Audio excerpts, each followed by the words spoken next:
Yep, welcome back to the Frequency with Gabe P, a show, Frequency at On the Radar, where I just like to interview some incredible people, artists, just people who I think are really dope. Today I got my brother in the building. It's going to be a very good episode. The one, the only, Jordan Rose is in the building. What's up, my G? Sir, my dog, I am appreciative. A pivotal person in the culture right now. And just in general, for real, just a great writer, great person, incredible host. Man, thank you. I'm glad to be in this new, very nice, expensive-looking space. Is it expensive looking? No, it feels, because there's so much thought and attention to detail put into it. It feels expensive, and I'm glad to be here, man. This is fun. Yeah, man, we got a lot to talk about today. Yeah, we were gonna do this before Iceman came out, but I think it worked out. Yeah, where it's like we're doing it like we both got our cups. You know what I'm saying? You know, like it's like what, 80 degrees in the city. It's 80 degrees. It's 80 degrees on a Monday. I'm probably gonna flip this quickly because it's very timely what we're talking about. Yeah. But 80 degrees on a Monday, we're drinking something. We're having a good time. You know what I'm saying? And I'm excited because I finally get to like. I feel like you don't get to. You're always on the other side of doing the interviews. Facts. You know what I'm saying? So like, I feel like people know you from like Twitter and shit, but they don't really know Jordan yet, you know, because you haven't really done a lot of like interviews. Like you haven't been interviewed that much. I have not. This is definitely one of the first, so I'm glad it's with you. And yeah, I mean, it's funny because since I'm an interviewer, it is different and interesting to be on the other side of it. But your experience also doing the interviewing and being the interviewer, so yeah, you're the man for the job. Thank you, man. Thank you, man. Well, I think like it was funny because we hung out here for like an hour before we got started. But like something that you were talking about, even with my friends, that I thought was very interesting is like you wouldn't be able to tell that you had like a speech impediment growing up. And like because just the way that you're so great in these interviews and great on these shows on Complex, you wouldn't know that you like had like this whole issue when you were younger. Yeah. So what were you? So what happened when you were a kid? What was kind of like what was going on? Yeah, when I was young, I had like a very slight stutter. So it had to have been like 4th grade or 5th grade. My mom put me in oratory classes where we would memorize speeches and then recite them in front of our class. And it would help us get over whatever slight speech impediment we had and also be able to be like a better public speaker. So through that, I got into just... really, that's why I'm good at like memorizing lyrics now, and like I memorize or learn song lyrics really quickly because I used to memorize speeches all the time, and then also help my public speaking. It was from like there that like I used to write poetry, then I like started to like perform my poetry, and then I realized my poems were getting super long, so I was like, I should just write an essay out of this, and that's how I got into writing in the first place. Was just creatively writing my thoughts out that were too long for poems, and here we are now, kinda. Yeah, because like after that it was like I was at Complex. I started out as a writer, still am a writer, but like I was just writing when I first started at Complex, and as time progressed and media habits changed, we realized we needed more on-camera people to interview.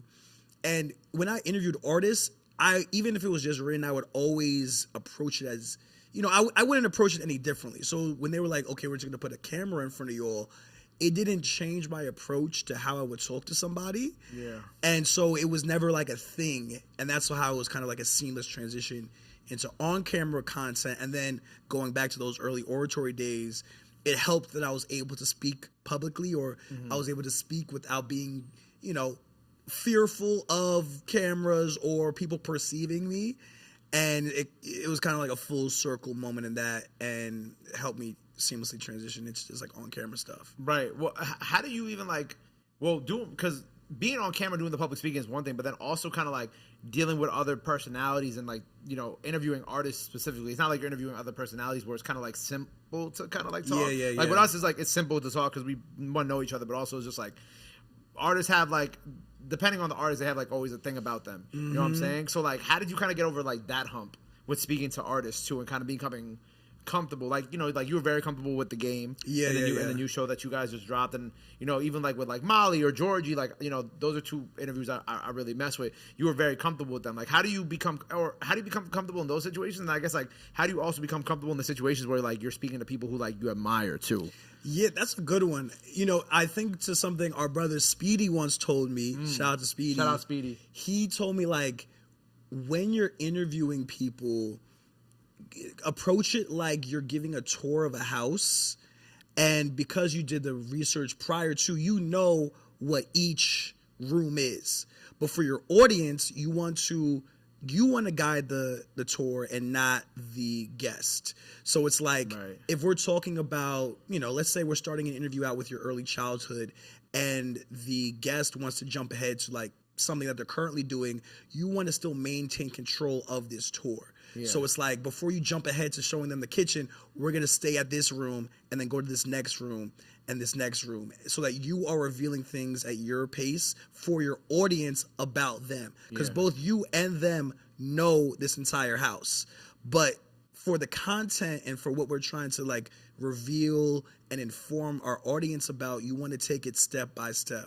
So that was one nugget that I always think about. But also, I just feel like I prepare really, really well whenever I'm interviewing anybody. So it's like, I like to find deep cut facts or things that make the artist know that I give a fuck. I think it's important because, we live in an era where everybody is making content.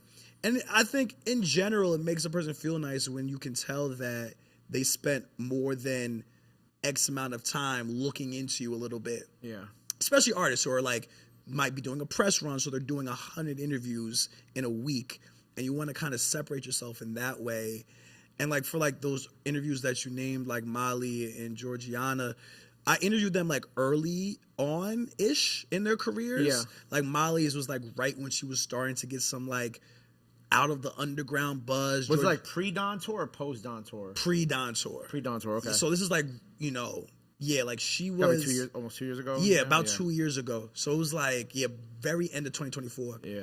And so she was just getting some buzz. Georgiana was just starting to get some buzz. And those are fun because you're able to talk to somebody when they haven't been asked 100 questions. The game is a different challenge because he's someone who's been in around for super long. Yeah. So you have to kind of approach that, you get it, like differently. Like, what can I ask you for that? Exactly. You asked, yeah. So you have to kind of think outside the box, even looking at questions that they've been asked before and finding a different angle to it, or finding something that they hadn't revealed out of an answer that they gave to another question. Yeah. That's kind of how I approach interviews with artists who've been around longer. But yeah, I mean, I think it's just kind of being curious ultimately. Yeah. And that's kind of the approach for everybody, whether they're new or been around for a minute. Have you ever said no because you couldn't like come up with something that you felt was good enough? Yeah. Cause you get it. It's like everybody has motion when you are on a platform or have built a platform. Hey guys. Hi, Nikki. It's okay, we chat. No, we good. But like when you build the platform, yeah. Yeah, when you build a platform or you're on a platform that is established, and like a lot of people want to come on it. So their discernment, I feel like, is the biggest part of my job, in the sense of like, people who I don't interview are not because they're not popping. It's more just like, what can I add to the conversation? Yeah. And if I don't feel like I can add anything, or if you aren't gaining anything from this interaction besides like being on Complex, I personally won't do it, because it's just like that aspect of it. I think it loses the purpose of what this is for, which is like, one of my old mentors used to say, any interview you do, people should either learn from it or laugh from it. If they do both, A+.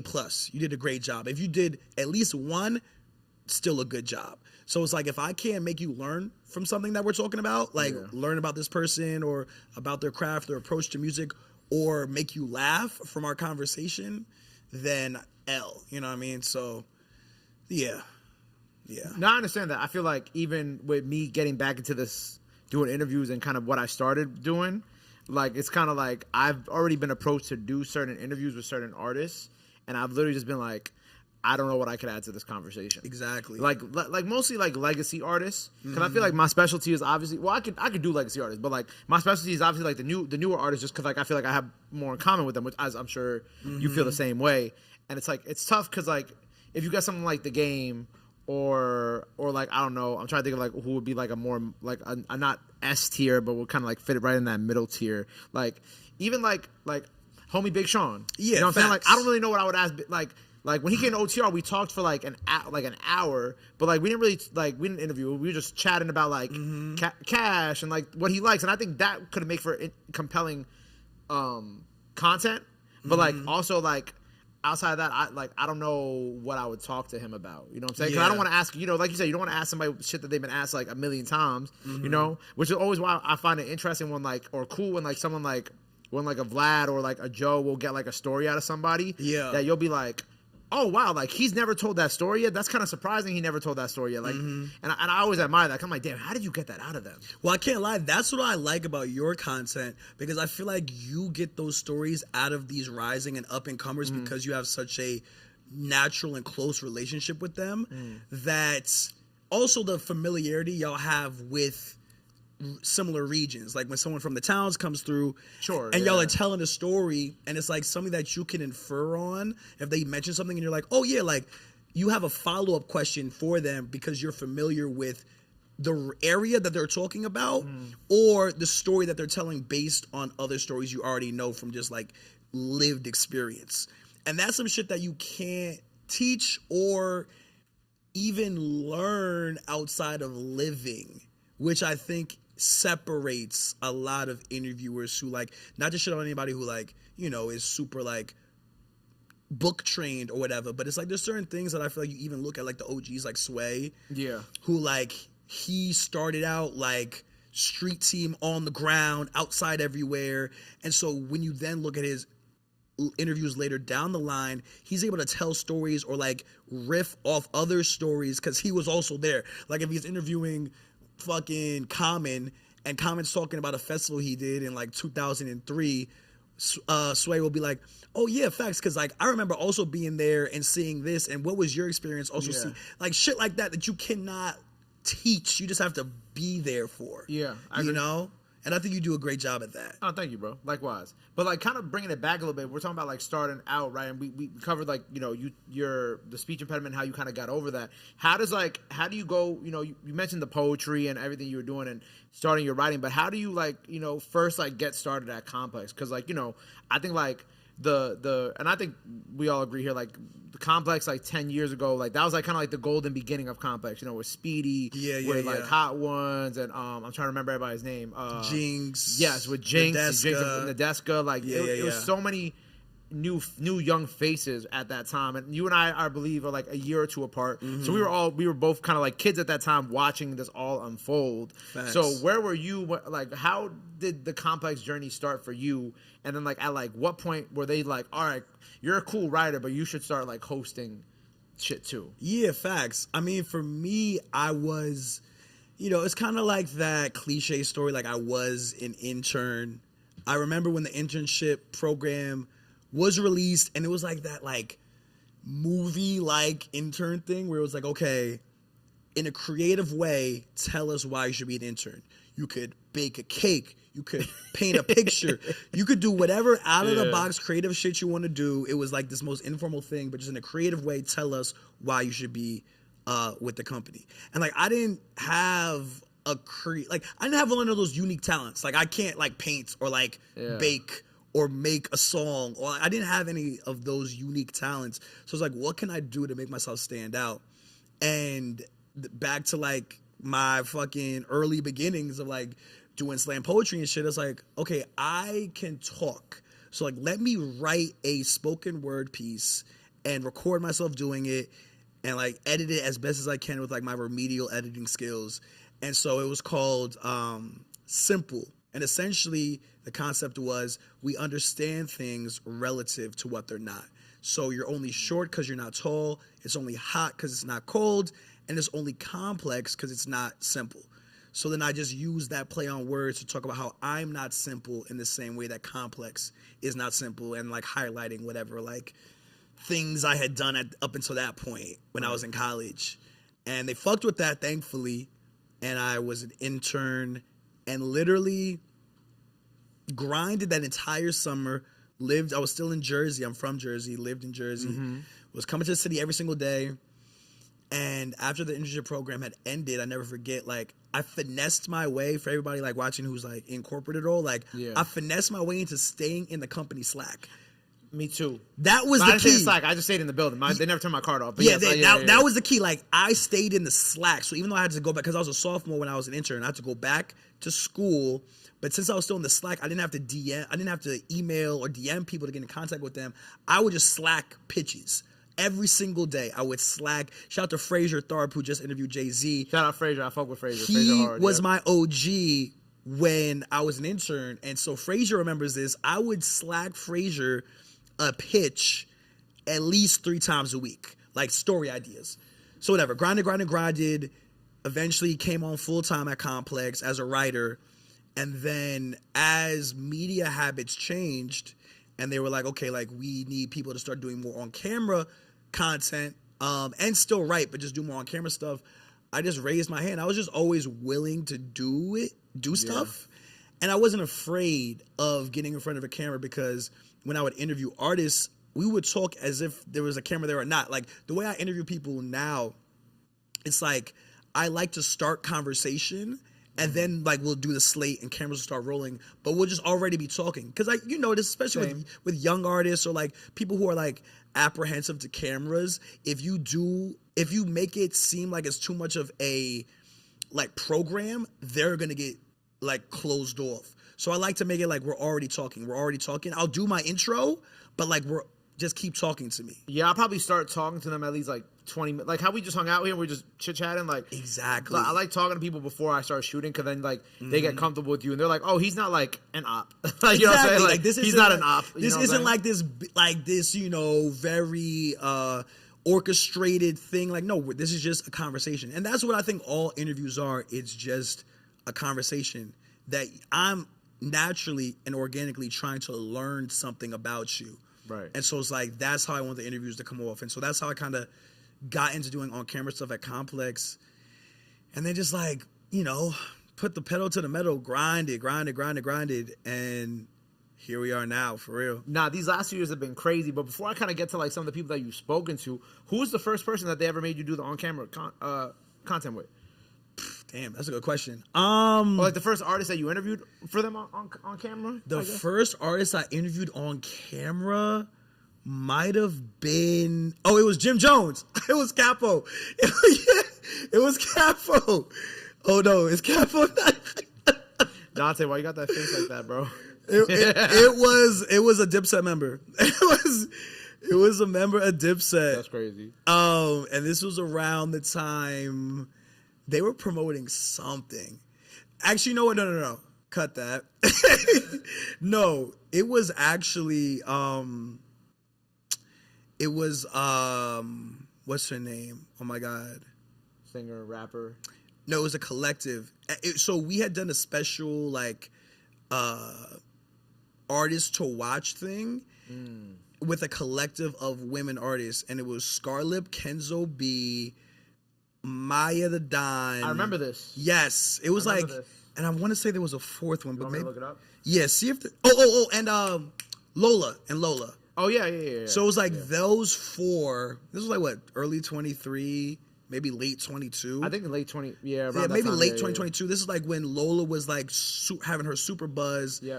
Scar had just been discovered. Kenzo obviously had always been around. Maya had Selfie. Yeah, I remember. I also referenced Kenzo's On the Radar freestyle when she did it over Dreams and Nightmares.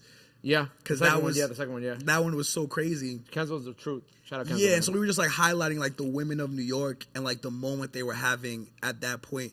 And that was like the first real, like, with the whole camera crew and multiple cameras. That was the first super real on camera interview I did. I did some other things like shot on iPhone and like super quick stuff, but that was like the first actual setup that I had done. And it was fun. I was definitely a little nervous just because it was like a whole bunch going on, but I was still trying to keep it casual. Because I think like, ultimately at the end of the day, dog, like, we are talking to people. Like, yes, like millions of people are watching what we do, but in the room, it's like 5 motherfuckers. You know what I'm saying? I remember when we did the verses, like, with Apple Music for the first time at ComplexCon this past year, and it was me and Ebro doing it for the Cash Money versus No Limit, and like mad people were watching it, but our setup was very simple. So like I wasn't nervous even though it was live, because it's like, yo, just peel the curtain back we talk to people for a living. This is not do or die right now. You know what I'm saying? And I think that's important to, like, obviously what we do is important, but also not taking it overly serious is important, you know? Yeah, I agree. Because if you take it too serious, it's just kind of like...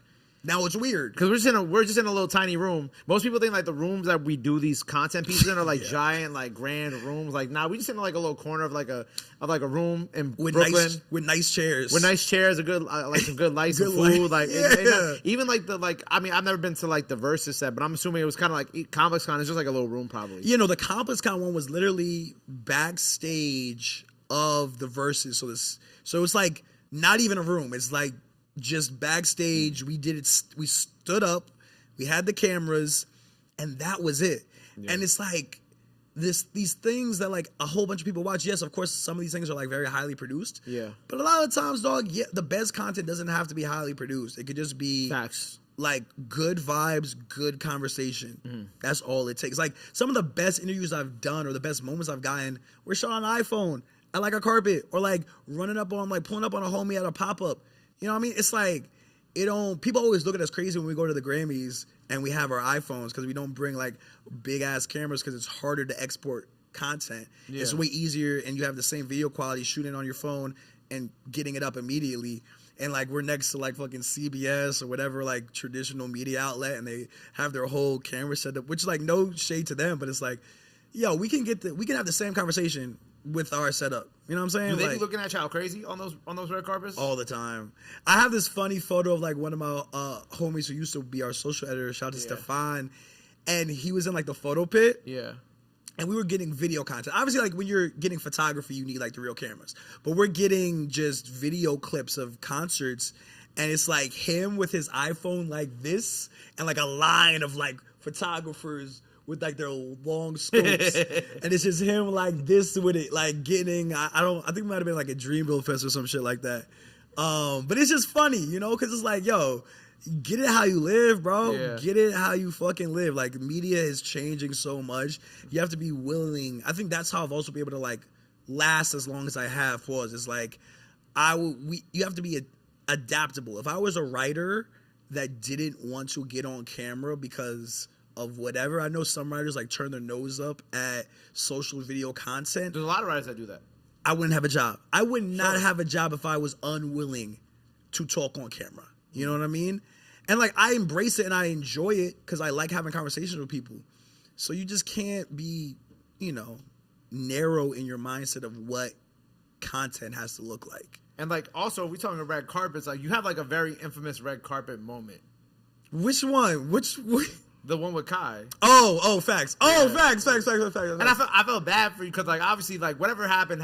Like, I'm not going to talk about that situation, right? But, like. Shout out to Chris. Yeah, shout out. That's my guy now for real. Shout out Chris. Yeah, shout out Chris for real. Shout out Chris for real. But, like, when he, like, pressed you, I'm like, oh, man. I feel bad because, like, Jordan's just, like, trying to do his job. And he's not the one who messed up. You know what I'm saying? Facts. Like, and then he's like, I forgot what he said. He says something he's like, you know what y'all did? Yeah, and you like, bro, it's not like. Yeah.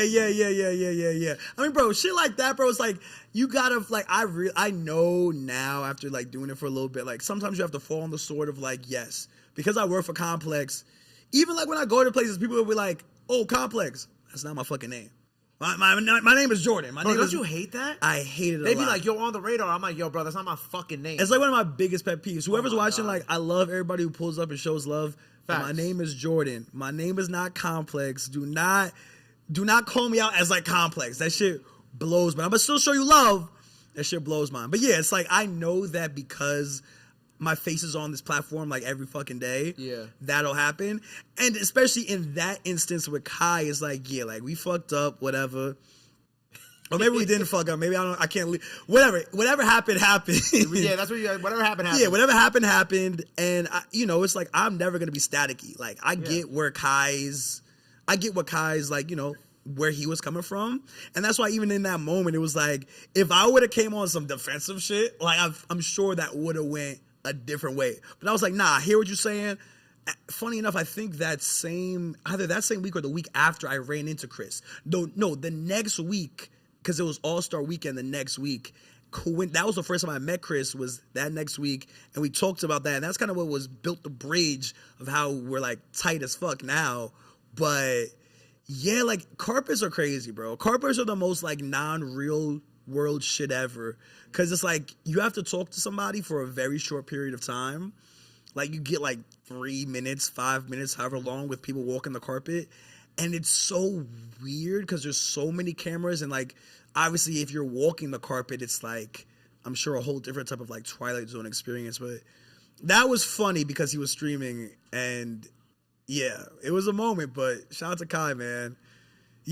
But see, like, even you, how was your experience doing the Mafia-thon shit and being in that streamer world? Now how you interviewing me? I'm sorry, I'm just thinking. Now you got me thinking. Talking about Kai, it's like, what was that like? Damn, man. I mean, what was that like? I mean, for real, it was cool. It was like a little like at times like it felt like a little like dystopian.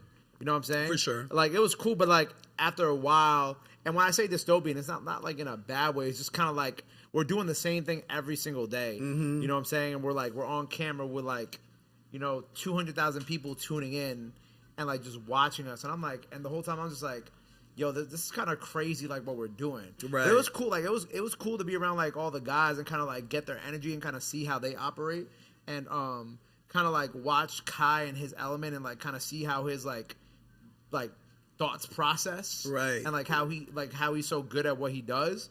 That like it was cool, but it was definitely felt like dystopian after a while because like I don't like being in LA for too long in general. Like LA is just like I love my people from LA, but like LA is just not for me. The same way like New York is not everybody's cup of tea. Yeah. And like we were living in like Laurel Canyon, so we were like out the way. We were living in like some big crib overlooking like one of the I don't even know what you would call valleys. It. The valleys, yeah, one of the valleys yeah. and whatnot. And I was just like, and it was just like super like.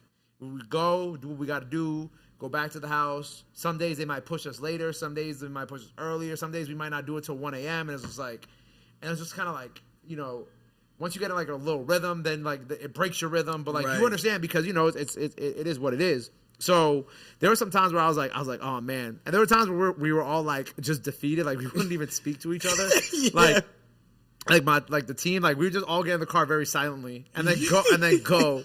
And then silently come back. Yeah. And it's like because we're living with each other for 30 days, bro. Crazy. You know what I'm saying? So it's like, and we're living separate from Kai and them. So it was definitely crazy, but it was like cool. It'd be like one day we were just like working, like trying to get the videos up from the day, and Victoria Justice just like walks in our room with Kai, and I'm like, oh shit, y'all want us to leave? And he's like, nah, you're good. He's like, hey, this is Victoria. She's like, nice to meet you. I'm like, I know who you are.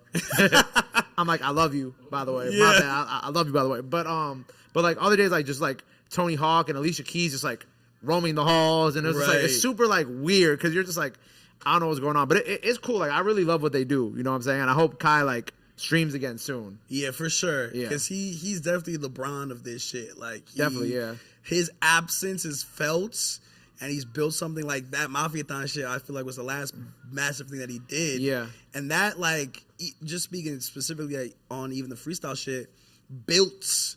Like, shout out to my brother Chris Patrick, Absolutely. Jersey's finest. Like Jersey's finest for sure. That moment, like when I interviewed Nas, and I was like, we were at the end of the interview, I was asking him like, who have you been listening to? And he was like, I don't know, like who would you recommend? And I was like, well, there's this guy Chris Patrick, and he was like, oh, that guy who he did that freestyle, and he started crying. I'm like, yes. So it's like the fact that even somebody like Nas saw that shit shows the waves that created.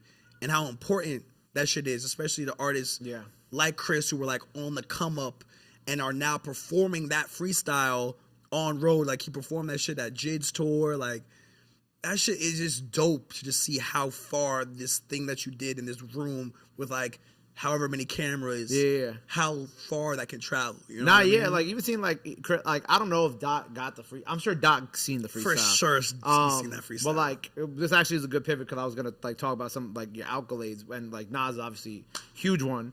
But yeah, but to wrap up like the Mafiathon thing, it's like, yeah, it's really cool. Like I was very happy with how that all turned out. Like we're very proud of like all the work that we did there. I love that I could like incorporate like Marco Plus and Chris Patrick and just like real rappers who I really just think are dope. Yeah. And then also bringing like other kids like, you know, JDS Never Missing, who is this white kid from Virginia, but he could really rap for real because the fact that he looks like a little bit like Peter Griffin, people like try to make fun of him, but but the kid can really rap. So like that's why like I called him for that, or like bringing like some really good trap rappers like Trap Dicky or Freddie P. Franklin from the Carolinas, like giving that side representation. Then also, you know, hitting like the star bands, the La Tylers, the Babyface E's, the La Dills. Like I wanted to make sure that like everybody had like an opportunity to like every region of rap for the most part felt represented. And then of course bringing like Eladio in for like the last day was like something like that was literally just for me because, you know, of being Puerto Rican. And like also like it was so funny, like after we walked off stream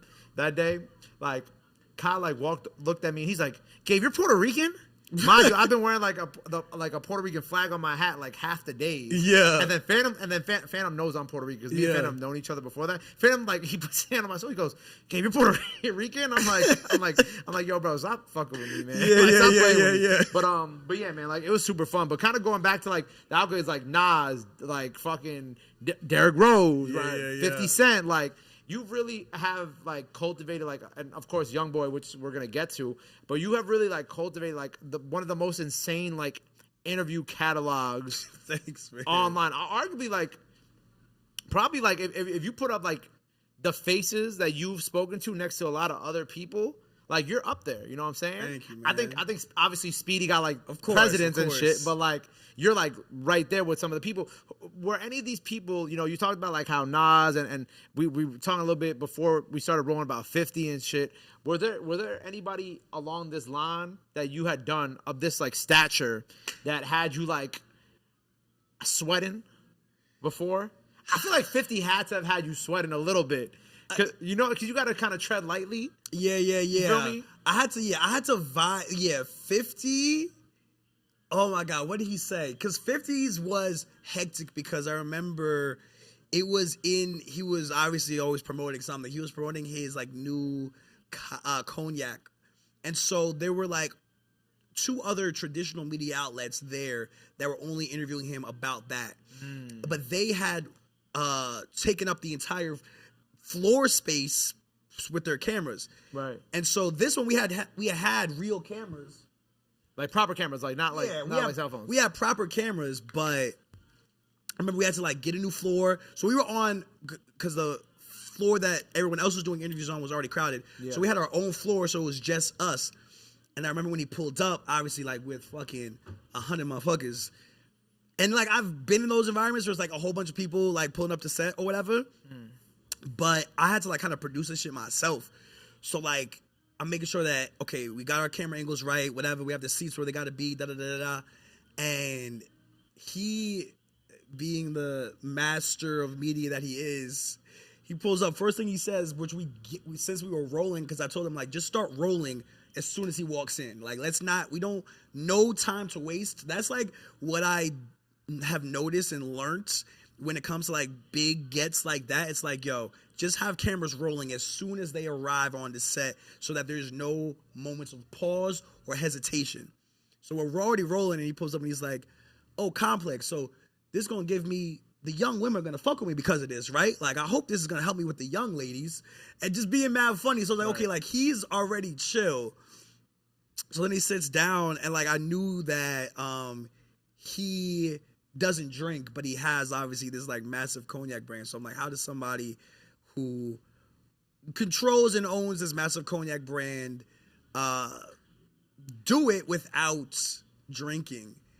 And that was like an icebreaker that kind of like I felt like eased shit up. But yeah, it was I don't know, like him, you're kind of nervous leading up to it, right? But then once it gets started, it's lesser so because you're just talking to somebody. And that's what I always try to think about. Like, you're just talking to somebody, and as you get into the rhythm of the conversation, things get less hectic. For me, it's like the butterflies and the anxiousness always is before the other person is sitting down. Because that's always the hardest part. Getting the other person to sit in the other chair and start the conversation. Once they're sitting there already, we're Gucci. Like, we're rolling. Like, I'm not tripping at that point. It's like fucking, like, I'm sure we'll get to YB. But, yeah, like, leading up to that was the stressful shit. Once he was already there, everything is good type shit. Yeah, because I feel like, right, you have, like, the interviews that are kind of, like, already planned that you would do in the complex studio. Then you have, like, those kind of, like, getting how we fit in. Like, 50. Like, you're just hoping that it works out. Exactly. But then, like, you become, like, very much known for, like, you're like on the ground boots, kind of like guerrilla journalism. Yeah, right? yeah. Like I think about like the Gunna one is a good example of that too. Because you pull up to Gunna's like what it's a run club, the 5K in Brooklyn, right? Which I think is super dope. And like I think like that's kind of what's been like has at least for me was like kind of like missing at Complex, right? Because I felt like the interviews with Speedy were like perfect, right? It's like perfect sit down, perfectly curated, all that. But like kind of like how you were talking about how like. When you apply for Complex, you flip the whole simple thing. Yeah. And you explain why you're not simple and you're complex like Complex. Like, I think that's what you brought to the table really well because it's like, oh, like, when I see, like, Jordan on my feed outside of, like, the in-studio stuff is, like, the From the Pit or the Gunna Run Club one or, like, I'm trying to think, or Youngboy. Like, these on-the-ground boots journalism is, like, something I really admire about you because one, I don't know how you do it, but like also it's something that was missing. Yeah, you know. So for you, is that like more is like you kind of putting your foot forward, like yo, we got to go do this like this, or is it kind of like a little bit of both, where it's like you guys are 50-50 with like how you guys want to approach these situations with the company? Nah, it's 100% me. Like it's like on some shit where, you know, like I do fucking live from the pit where I'll interview kids in mosh pits. And like I'll ask them deep live questions, and like that's a unique content style that I created. I just feel like you got to be willing to do what other people won't do, and also just think outside the box in terms of how to get the content. So like for the Gunna Run Club, it was like that was I think his second one. He did one in Miami, but like that was the first one he had done, and it was like not as organized as the one he did in Brooklyn. That was like his first like formal 5K run. And I was like, okay, so like Gunna's gonna be out here, like I'm tight with this team, and I know that we can get something unique out of this and also make it like an experience, like make you feel like you're also running, you know what I mean? Or like you're also there with me. Because what I noticed with Live from the Pit that made it successful was that you may not want to go into a mosh pit. Fully understandable. It's insane. How old are you now? 27. Okay, you about to turn 28? Yeah. Yeah, that's about right. No, but listen, but like keep going. The Live from the Pit shit was birthed through just like a whole other means. But it was like, okay, with the actual content itself, it's like you are not any, you know, conscious human being with responsibilities would not go into a fucking mosh pit. But maybe you just want to see what it's like in there. Or like in a rap mosh pit, you know what I mean? Like in a Net Spend show or a Ken Carson show or a Cardi or whoever. Like, what is it like in there? You see the videos. What is it like actually being in the eye of the storm? And that's where it was like, okay, I'm going to change my brain chemistry to be willing to do this. Now, can I get a cameraman? Shout out to Nick Bianco, who is my cameraman for Live on the Pit. Shout out to Stefan, who is my OG cameraman. Shout out to Allison, who is also my camera woman in the pits.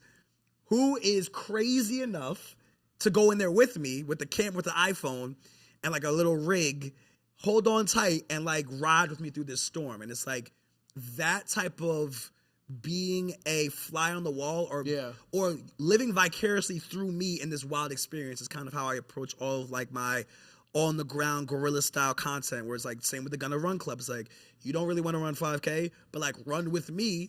And then talk to Gunna after we run this 5K, or YB at Barclays Center. It's like you may not be able to get to see YB before, as he walks onto stage of this sold out Barclays Center show, but like follow me as we figure this out together. And I think that's why streaming is so successful. It's like people want to feel like they're with the streamers. Like Speed, people can't travel across the globe and do all this crazy shit with him, but if you watch him on stream, maybe you feel like you're with him if you're a fan of his. So that mentality is kind of how I approach those guerrilla style content of you following me as I am also figuring out this kind of unpredictable, in some instances unplanned, like the YB Barclays Center shit where we walked out on stage, or where we walked out with him before he hit the stage. That wasn't even supposed to be the video. The video was supposed to be, I was supposed to talk to him in his dressing room before the show. We get there and the scene was like, okay, so YB has something that he has to tell y'all. He won't tell us what it is. And we're like, okay. But they're like, however, y'all gonna have to walk with him. He's not gonna sit and talk to you in this moment. Y'all gonna have to walk with him to the stage and he's gonna say it then. Okay. And I was like, okay, bet. So I told my cameraman, Nick, I was like, yo, Nick, look, you're gonna have to just backpedal, all right? Lock in and just backpedal and we're gonna figure it out. And so shout out to fucking him, because he was able to maintain pace with us, because YB was walking fast. I can't even lie. Like, that entire interview was like fucking a minute long, because we were making pace to that stage. Yeah. And that was the content. But it was like, you just have to be able to adapt on the fly. You know, like my old trainer, when I used to play basketball, after every session, he would tell us, prepare so well so that when it's time to perform, you can look effortless, be spontaneous, and just have fun. And so that's how I approach it. It's like, I'm prepared for any and every variable so that when it's time to perform, I can look effortless doing it, be spontaneous and change on the fly, and just have fun. That's kind of like the approach to that shit. Well, okay. So since we're on the topic of YB, right? So what was that whole, like, obviously, what was the thing that they said that he was going to tell you that they wouldn't tell him, or that he wouldn't tell them? They gassed it. It was like fucking, he was like, I just want to tell Complex, specifically Complex, thank you for following me on my journey. Like, that was it. That was it. I was like, boy, appreciate it, YB. So that was the thing that he wouldn't tell nobody else, but I appreciate him for showing the love. And honestly, that video that we did at Barclays was what allowed us to do the actual full interview, because like we had Mets, which is, you know, a lot of people can't even meet this guy face to face. And I wasn't like scared. Like, I wasn't intimidated by everything that was happening around before we like did that, like the chaoticness, you know what I mean? And I think that he felt that, and his team was like super chill and saw the content and they fucked with it or whatever.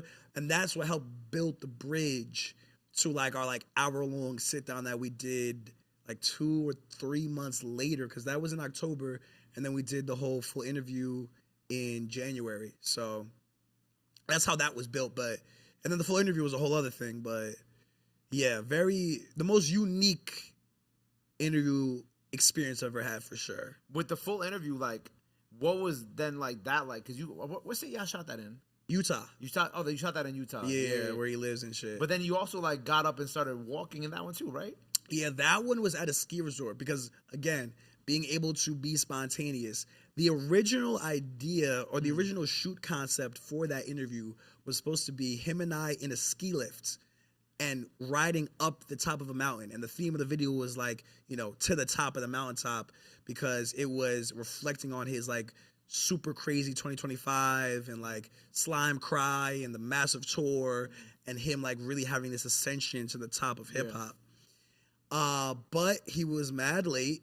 And so the ski lift closed. And so me and our producer on site, Tommy, shout out to Tommy, we had to figure out on the fly how we were going to adjust. So we were like, okay, let's just rent out an expensive ass lodge and set up our cameras in a room and just do it sit down style, like fireside chat. And so the one thing that his team emphasized was like, okay, we can do this, but he's going to want to walk at some point.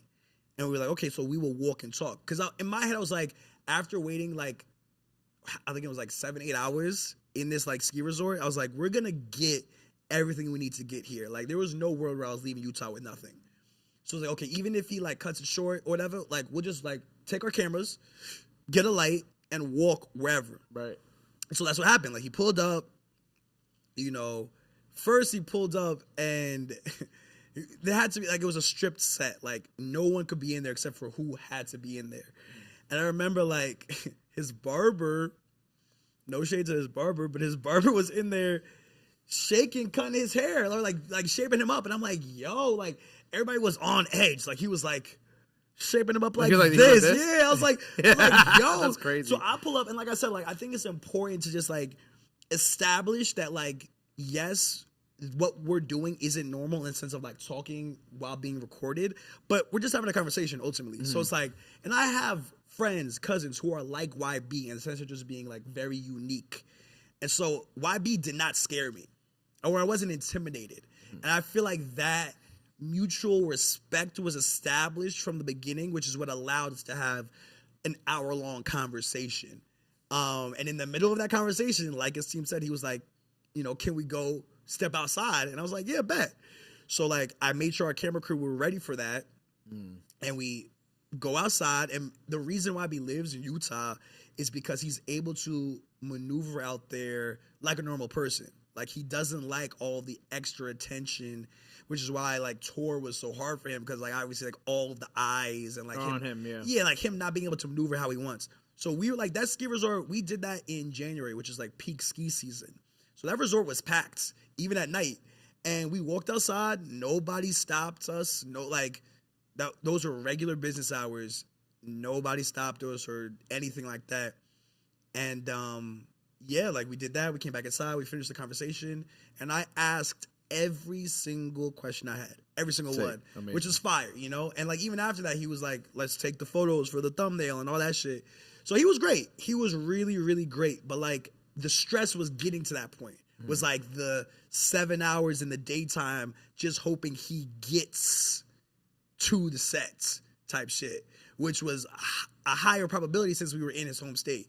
Like if we were like fucking in the city or some shit and we had to like hope he made it or whatever, it would have been challenging. But he came from home to the ski resort. So it all worked out. And he truly is, like we were talking about this before we were rolling, like he is the Michael Jackson of the YNs. Like I asked him, I'm like, you know, people compare you. So you're agreeing with what Georgie said on our Rolling Loud interview? 100%. Okay. 100%. Like I asked him, I was like, you know, people say that you are like the Mike Jack to this generation. And he was like, I don't know, like, I don't know nothing about Michael Jackson. He, in the sense of like, he wasn't alive during Michael Jackson's peak. Right. So he doesn't know, he can't compare himself to Mike because he couldn't see for himself what it was like in like the 80s and early 90s when Mike was at peak superstardom, which makes sense. But yeah, I agree with Georgiana that after being at that Barclays show, like, he is Mike Jack to these kids. Even at Rolling Loud when he didn't pull up and like No Cap performed some of his songs. And people were wilding out. Wilding. So yeah, YB is a special breed, but definitely blessed to have done that because that was one of the most challenging interviews I've done, but like also the most fulfilling in being able to get what I got from him when he doesn't talk. I mean, he's even right now, he is not in America. Like he didn't pull up to Rolling Loud because he's in Paris. Yeah. Because he doesn't want to pull back up to America right now. So it's like, you know, I'm appreciative to have been able to do that. That's fine. You know, I love that. And I love how you're able to get him comfortable and like kind of, you know what I'm saying? But like, and also like backtracking on like the live from the pits too, right? Because I didn't get to ask this, right? You just put out the Nestben one at Terminal 5, right? What has been like what has been the best? Who has the best live in the pit? Which live in the pit has been the most challenging? Okay. And which live in the pit did you fear for your life? Okay, so I'll start with the fear for your life. I feared for my life at Homicide Gang live from the pit because they had a like rage, like they had a rock band opener. And that was the most viral one also because I remember like I remember they said, okay, this is not, like when I was talking to like the people before I jumped into the pit, they were like, yo, this isn't a mosh pit. I'm like, well, what is this? They were like, this is a crowd kill. I said, what? They were like, listen, we're going to go in there and just swing our arms. I'm like, yo. So that's what, like, I was weaving, but like, it was a guy bloody in that one. That was like that was the second one we did and the most viral to this day, just because of like somebody lifted me up and spun me around. That shit was crazy. That shit, I was like, okay, like maybe I bit off a little bit more than I could chew with this one. That one was for the rage group was called like Fade or some shit like that. But it was a band. Yeah, it was a band, and like it was like a rock group. So that was the one I feared for my life, and was also the most viral. But the most challenging one was probably Yeats at Brooklyn Mirage before they closed it. That was like 2 summers ago, I think. Was it Brooklyn Mirage or what's the other Brooklyn? Monarch? It might have been Monarch because it was like an outdoor venue.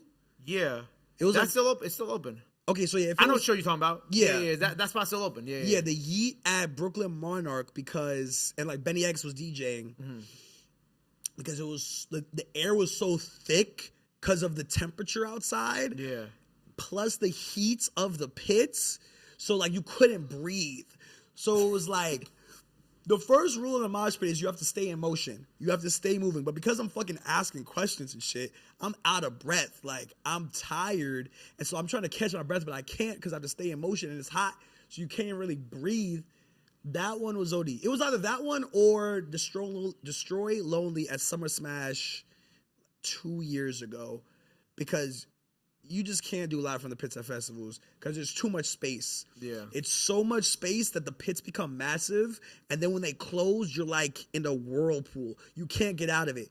At regular rap shows, at venues, there's multiple pits. Like there's like one pit here, one pit there. So it's like if this pit closes, I'll just jump into that pit. And mind you, we're shooting this for like 15 minutes. It's a short thing.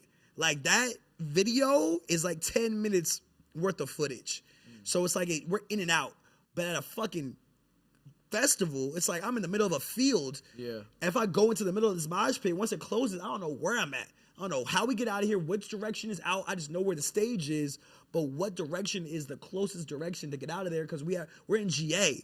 And you know the GA fucking crowd can be a fucking ocean, especially for like main shows like Lone or like Cardi or whoever. Or like when we did Travis Scott at Coachella last year. Never again. Never again. Because it was just the dust. It's put my life on the line for that shit, man. I can't do too many more live in the pits. The kids love it, and I love everybody who showed love at the Netspin one. They were like, yo, Jordan, you have to come back out here. I'm like, y'all, Unc is tired. Like, my back cannot take much more of this, y'all. I ain't gonna lie. I think like 27 was like probably my last mosh pit year too. I can't do this much longer, but I am glad y'all like it. But, dog. Shit takes it out of me for real. Yeah. Well, okay, what about who had the best mosh pit? The best? Net is up there. Okay, Netspin. The Netspin pits are up there. Because I did 2 Netspins. I've done so fucking many. Probably like Net or Ken. Because Ken's pits go crazy. And I feel like just their audiences know how to rage responsibly. And like help people.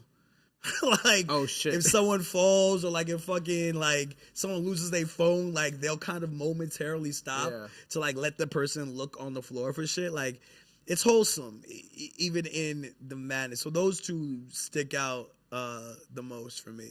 I think like I'm trying to think like the craziest pits I've ever been in. 21 Savage. Okay. His Monster Outbreak tour in like 20. Shit, man. What year was that? 2018? 2019? Something like that. Whichever Outbreak tour he was on for the first project with Metro. Okay. That was crazy. I've been in every single like Travis mosh pit you can probably imagine. I was even at all the Astro Worlds, including that Astro World. Damn. I was at that one. Crazy. Survivor. Huh? Survivor. Jordan. I did call it like I survived.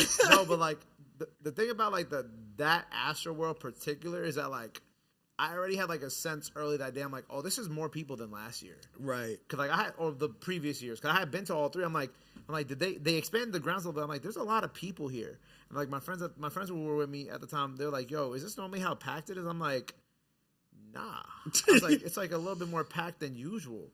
And then I had a VIP wristband, but because I splurged, but like all my friends didn't. But I was just with them in GA, and I remember like they're like, let's go all the way to the front, and I said. No, I was like, no. I was like, I'm not new to this, guys. I was like, you go all the way to the front. I was like, boy, we stuck there. If we go all the way from like, look at that, like, because there was just so many people there already. And the 2 years before that, I had one with my ex, so like I already kind of knew what the vibe was. I'm like, no, like let's stay middle back. Right.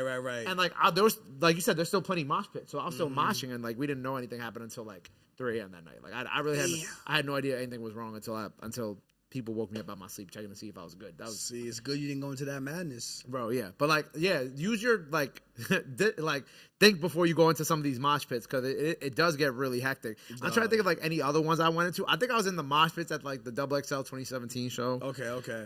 Whichever show had like XXX and all them. Like, Yeah. well, I mean, he didn't show up to that one, but I was definitely in the mosh pits for like Ugly God. Yeah. At the time. Ugly God. But like, yeah, man, my mosh pit days are over. I started getting the itch right at Rolling Loud. Right? I go out. When we were at Rolling Loud together. Like I was like, forgot who I was watching. I was at Slayer set. Slayer was actually the only. Shout out to Slayer. Shout out Slayer, man. Like one of the most incredible young like artists. Like I was talking to him and Easy Cody Lee at the beginning. Two incredible guys. Also really cool people. And that was like one of the only sets. That was really one of the only sets I saw that weekend. And I'm looking at the mosh pit, and like I think I looked at Cam. And I like smiled at him, and I'm getting the itch again, man. Yeah. I was like, damn, I still got it in me. Like, if honestly, give me like 3 minutes. Facts. Like, if it's somebody that I really fuck with, yeah, and I go in there with one of my mans, I could do like a 3-minute mosh pit real quick. Like, you know what I'm saying? One song, like, you know what I mean? Like a quick one song. Yeah. Mosh, like, yeah, because you know, like, you know, I feel like it is an extreme sport to do it, but I understand why, still to this day, like why kids keep doing it. Because it's like, it's a release. It's like an adrenaline rush. Yeah. It's kind of like this community collective experience. Yeah. Of like all being just as lit as physically possible. They had the mosh pit, like they had the I don't know what to count, mosh pit daily, something like that. They like had they had like locations to meet up at Rolling Loud. Yes, yo, and that's one thing I learned starting Live from the Pit, because I started Live from the Pit because it was originally a story I was writing. Essentially, I was like, post-COVID, I wanted to know how rap shows changed. So I was like, let me go talk to these kids at these rap shows and ask them, like, you know, do you mosh differently? Do you experience rap shows differently now that we're like in a post-COVID world where concerts are now just starting to happen? And through that, I learned that like there's communities of moshers, 175 TV, like these other like mosh community groups that like all have discords that like they communicate and coordinate when shows are happening. They will all go at the same time. They'll have flags and they'll have like uniforms almost, and they'll all link up for rap shows just to mosh at. And in doing that and talking to these kids, I was like, well, I should like ask them, like, almost on some like Hot Ones mentality of like, you are more inclined to tell the truth when you are in peril. So like Sean is a genius, and Chris and everybody who's behind Hot Ones, because they realize that like if you're eating a hot wing, you cannot lie. So like whatever question I ask you, you're going to tell the truth. Same with a mosh pit. If you're fighting for your life in this mosh pit, if I ask you when was the last time you were in love, or like, what do you want to be remembered for? Yeah. You won't have a time to like think of a cool answer or like whatever. Like you're tired, you're hot, and you're in peril. So you're going to just tell me the truth immediately. Right. And that's what I realized in doing that. And that came from me talking to these kids and seeing that there's like these micro communities at mosh pit. So you're spot on. Like a Rolling Loud is like one of the main joints they be at and shit. Yeah. All those festivals. So let's like review Rolling Loud this year. Go ahead, Jordan. You first. How honest? I feel like you were outside more in the actual thing. I was in the press center the whole time because I was just, you know, I was hot. But like, what was your like review of like Rolling Loud this year? My review of Rolling Loud this year. So I've been to a lot of Rolling Louds. Okay. And I'll say this. Rolling Loud 2026 Orlando was better than I thought it would be, in that there was a lot of expectations with YB. When YB pulled out, there was understandable panic. Yeah. And I was very skeptical when like they replaced him with Ken Carson. I'll be honest. Like, Ken is great. I didn't know if he was ready to be at festival headliner night level. But he performed based on like what the conversation I saw around his performance was. Like, it seemed like even when they had announced it at the beginning of the weekend, people were as hyped for Ken as they were for Cardi. And being at Cardi's set on Saturday, Cardi, you got to drop Baby Boy. Cardi's getting into a space where some kids are getting tired of Evil Jordan and the joints off of music. So I think Cardi needs new music because some of the stuff was getting stale on that set list, but everybody still had fun. But honestly, I think the people who stole the show were the camp tent, or the tent stage. Slayer, Nine Vicious, Lil O was at Osama Son was at your boy B-Jax. B-Jax, who had wrestlers at Fire, his set. fire. Shout out B-Jax. Shout out to fucking B-Jax, Jersey's finest. Like, that stage felt like the breeding ground for, like, next-gen stars. Like, especially when we talk about Slayer. Like, Slayer, possibly set of the weekend. Skrilla did the zigzag stage too. Skrilla. I caught Skrilla at the end of Skrilla set when he was doing 6-7. Crazy. Like, I just feel like the 10 stages are always the ones where you really catch people. Like, I remember watching Net Spend at 10th stage of Summer Smash 2 years ago before his, like, blow up. And that's when I bought in. Like, seeing, and I think that was also the same year that Blackboy Max did his first live performance. That was also at the 10th stage at Summer Smash. What's it called then, Cam? It's not the 10th stage. They were at Verizon stage. No, they were at right? the Verizon stage. They were at the middle stage. Yeah. Osama Son, yeah. Osama Son and Shay, they upgraded to like that middle stage. But like all the 10th stage kids just like show out every single time. So that was really the highlight for me. What is your review? How did you feel? How did I feel? How did you feel about as someone who didn't like? It was funny because like me and Speedy, you saw me and we were all together. Me and Speedy were kind of like just in the tug. Like we're like, yeah, we're just gonna hang out in here the whole weekend. Yeah. Right. And it's not because like I fuck with like most of the lineup because a lot of them started on OTR. So like I fuck with a lot of the lineup. It just was just like, you know, sometimes like just because like we believe in people early, like that doesn't mean like I'm always entirely a fan of their music. Right. I see the vision with them, right? And I see the movement, and I see everything about them. And then like the young people I keep around me are like, yo, they're about to be the one. So like that kind of combines, pushes the artists, and then they blow up and whatnot. But like seeing Slayer's set like made me like very like happy. Like nice. That felt like very like that was a very cool like I did see a little bit of Soulja Boy's set. I'll get to that in a second. But like I saw like Slayer's set was like very cool because like he brought out Easy Cody Lee, and then. You know, I talked to the boys backstage. The boys were like very, you know, grateful for like OTR and what we've done for them, which is like always great to hear. But like, I'm not really here for that. Like, I want to see them perform, and so it was cool seeing Slayer like do his thing, and like, you know, that was really cool. And then like a lot of the other sets, I kind of watched on the live stream in that room with Speedy. Yeah. So I had seen like.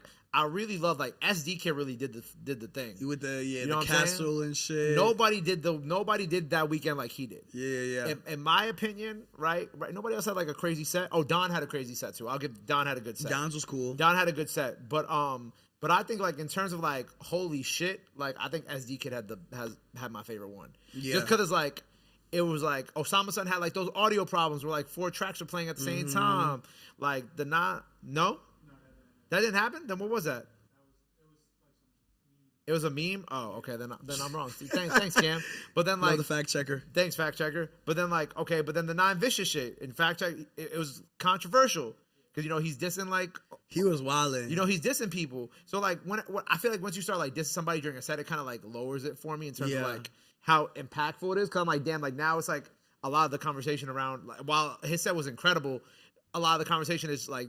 Shifting from like, oh, this is incredible to like, yo, you heard what he said, you know? And like, I think SD Kid is like such a polarizing figure right now because it's like he got like one album out, right? He's got a Fortnite skin now, which is crazy off one album. He's on that Yeet, you know, that Yeats track of like the mysterious, not showing your face, different. But people still knew what Yeet looked like back then, though. Yeah. Like Yeet still used to like people knew what Yeet looked like. Nobody really knows what this kid looks like. Allegedly. I've heard things, but like, nobody really knows what this kid looks like. And then the kid pulls up with like knights and an armored castle, like really kind of leading into like, you know, one, his aesthetic, but also kind of like memes about the UK too, like and all that. And then like the sword on fire, I'm like, yo, nah. Yeah. I was like, he's doing it because like I like while the like I think like where Cardi is in his career, like I feel like you're right, he should drop another album. But I feel like he's in the same position that Travis Scott was like 5 years ago. Yes, exactly. Where it's like, oh, okay, Astroworld, Rodeo, like he's doing all these headlining shows, but now people are like, you know, he's giving people almost the same set every single time just because, you know, it's just he's doing it over and over and over again. So I think that maybe that's where fans are with it. Yeah, because like now fans are kind of like, okay, like they're growing to that age where Cardi, where they're like, okay, now we need something new, and then now it's up to him to drop like his Euphoria or Utopia, sorry, not Euphoria, Utopia, and kind of like change that narrative and show the growth, and which he showed a lot on music too, like the songs with like Weeknd and Kendrick. I was like, oh, I wasn't expecting this, but this is fire. But I think like overall, like when the lineup dropped, I remember people like this is ass, whatever, and like I kind of like I spoke with Tariq like on this pod, and Tariq and I like he, you know, pretty much was like, yo, we got to like foster the next generation of stars and And I agree with him a lot. You know what I'm saying? At the same time, like I could still be like, oh, I wish we had like some more legacy artists on there. You know, like also like I think putting like Rich the Kid at the same time as Playboy Cardi's kind of crazy. Very much so. But like putting Soulja Boy at the same time as Ken Carson kind of works because there was still a decent amount of people at Soulja Boy set. Yeah. So I think like, you know, having more legacy, like I remember we were down there. I'm like, damn, like I might just be like the New Yorker in me, but like I'm like, yo, imagine we had Jadakiss this weekend. Right. Like we could just one like older artist. You feel me? Yeah, I agree. I think that's like, and that's really me. Like, and like also like I'm not like always into like 90s hip. Like I don't always want to listen to 90s hip hop. Right. I'm more like into the younger shit anyway.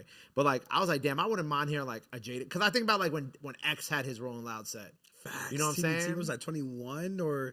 It was like 2021, yeah, 2021, whatever, or 2019, one of those years. But like think about it, like X was touching the kids. That sounded crazy. X was touching the youth.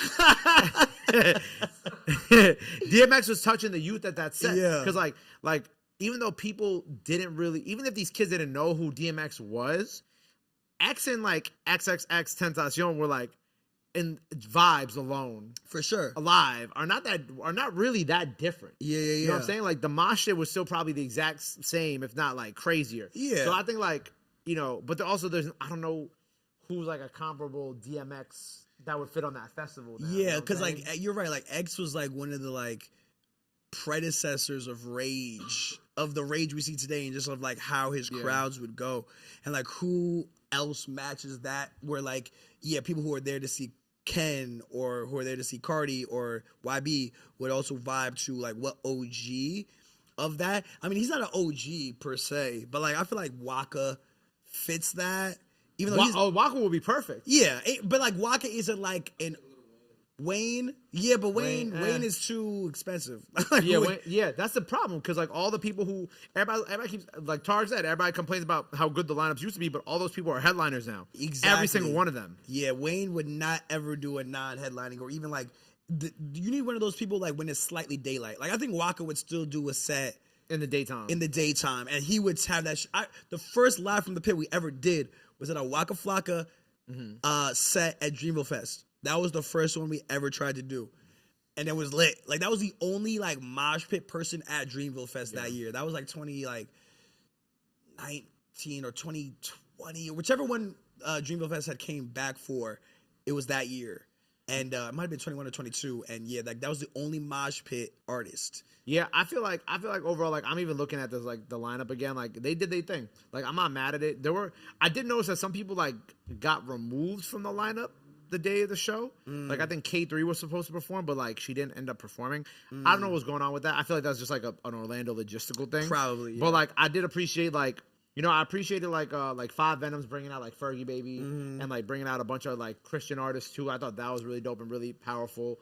I think like Baby Chief Do It had like one of the sleeper sets of the whole weekend. That boy, like, shout out to my bro. Yeah, he's different. Fire live performer. And like even Molly said was like super dope too. But Molly said you could tell, like, now knowing what we know now with the Drake, like you could see why her energy was so high, because she knew, she's like, oh yeah, this next week is about to be like the craziest week of my life.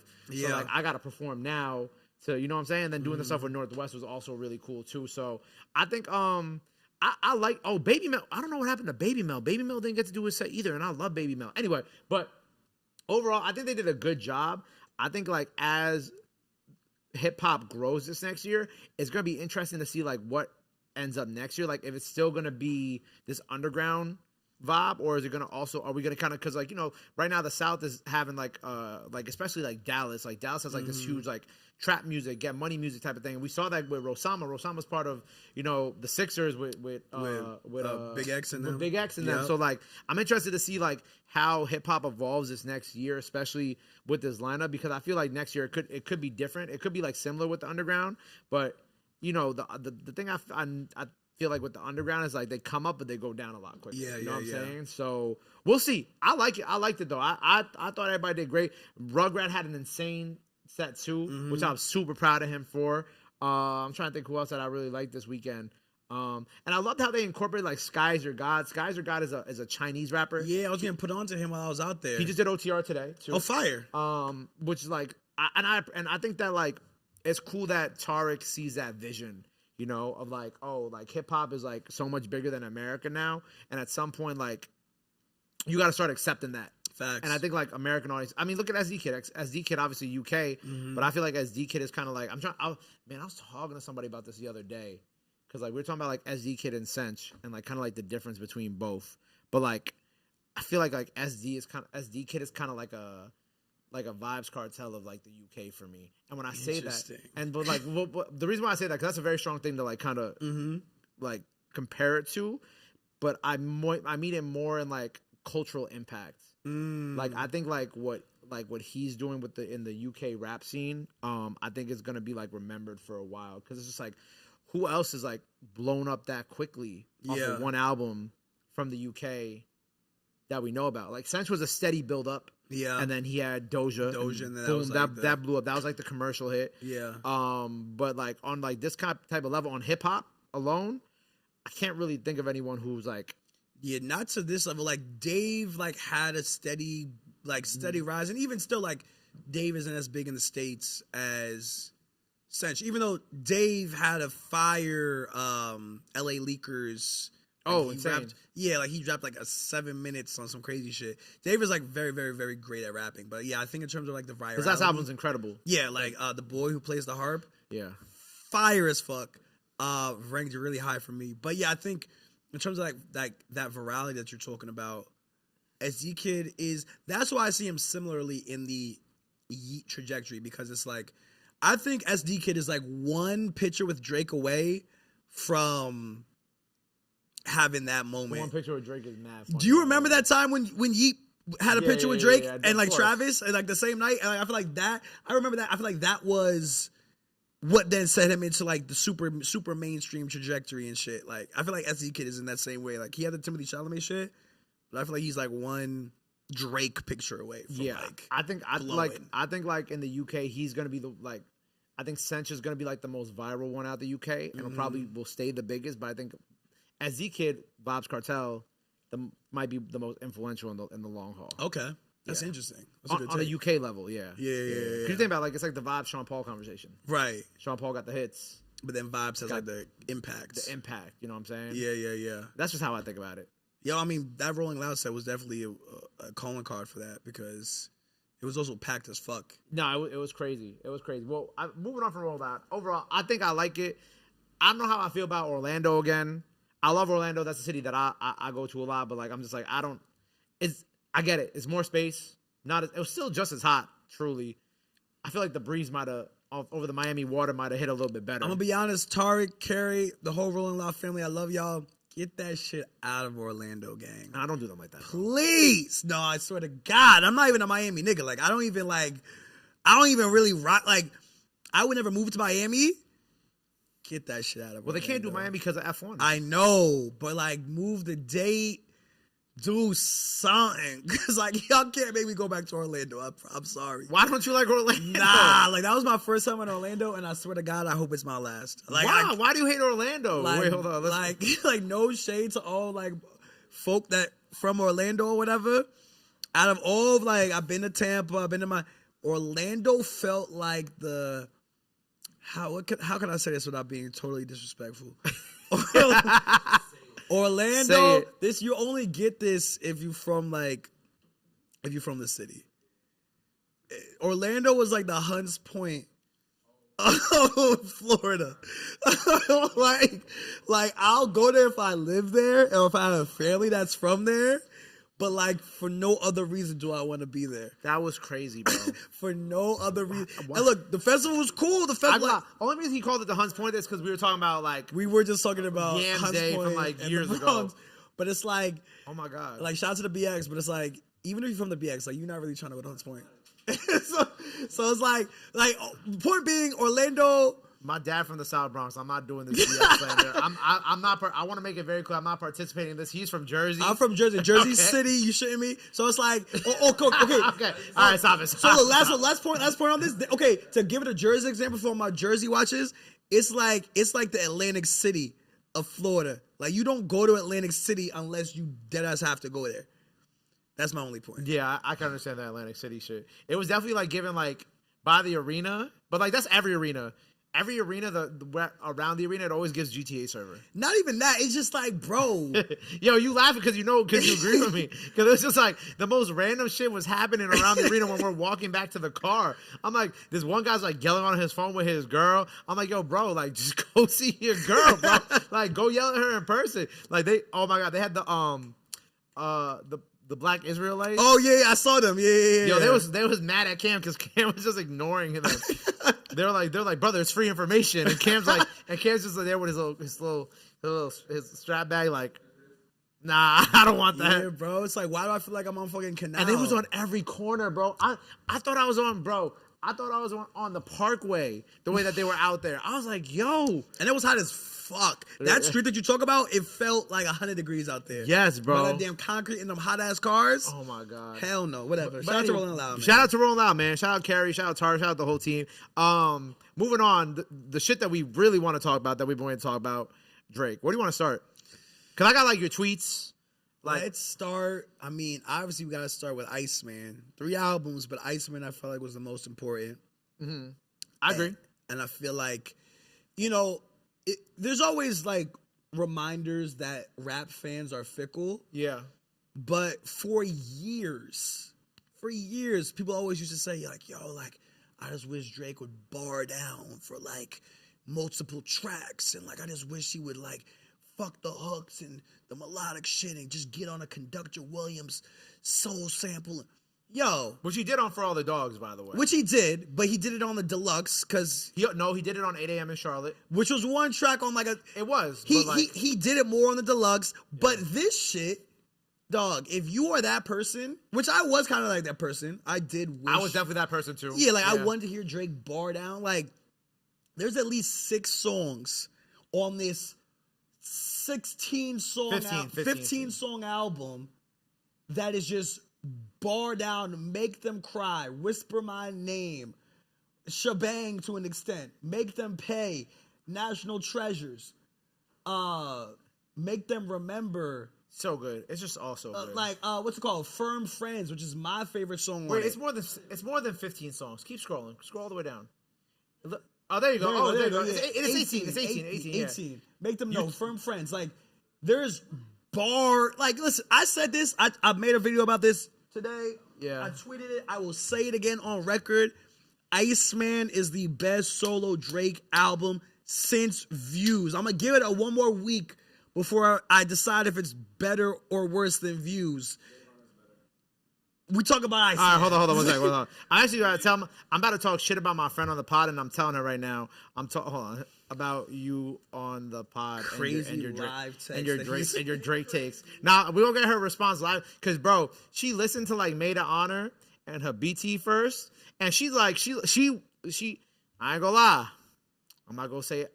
Look, I love Drake and Kendrick equally. I came up, we in our late 20s, bro. Yeah, we came up in that time I was in mosh pits at Kendrick shows. Yeah, right? I'm a Cole stan, so it's like I have no. You are a Cole stan. I have no dog in this fight. You feel what I'm saying? I go lie. The boy changed my life, so I'll never switch. y'all know my vibes. Yeah, he did. I don't switch sides, but the TD folks, those my people still. Like Ray Vaughn, all them, those my homies. Mm-hmm. But when it comes to this shit, I'm definitely very biased. However, I will say that like Iceman as a whole, as a project, it gave me everything that I've been asking for years. Like when Scary Hours 2 dropped, I was like, this is cool. But even some of the tracks on Scary Hours 2, I didn't love. Like I didn't really love like Wickman like that. Like those are just a few what? But I didn't really like Wickman either. I can't lie. Or even Red Button. Like I didn't really. Shout out Cass though. Shout out to Overcast, of course. But I like Red Button. Okay. I like Story About My Brother. So like that's one of the best. And Evil Ways, recall? Yeah.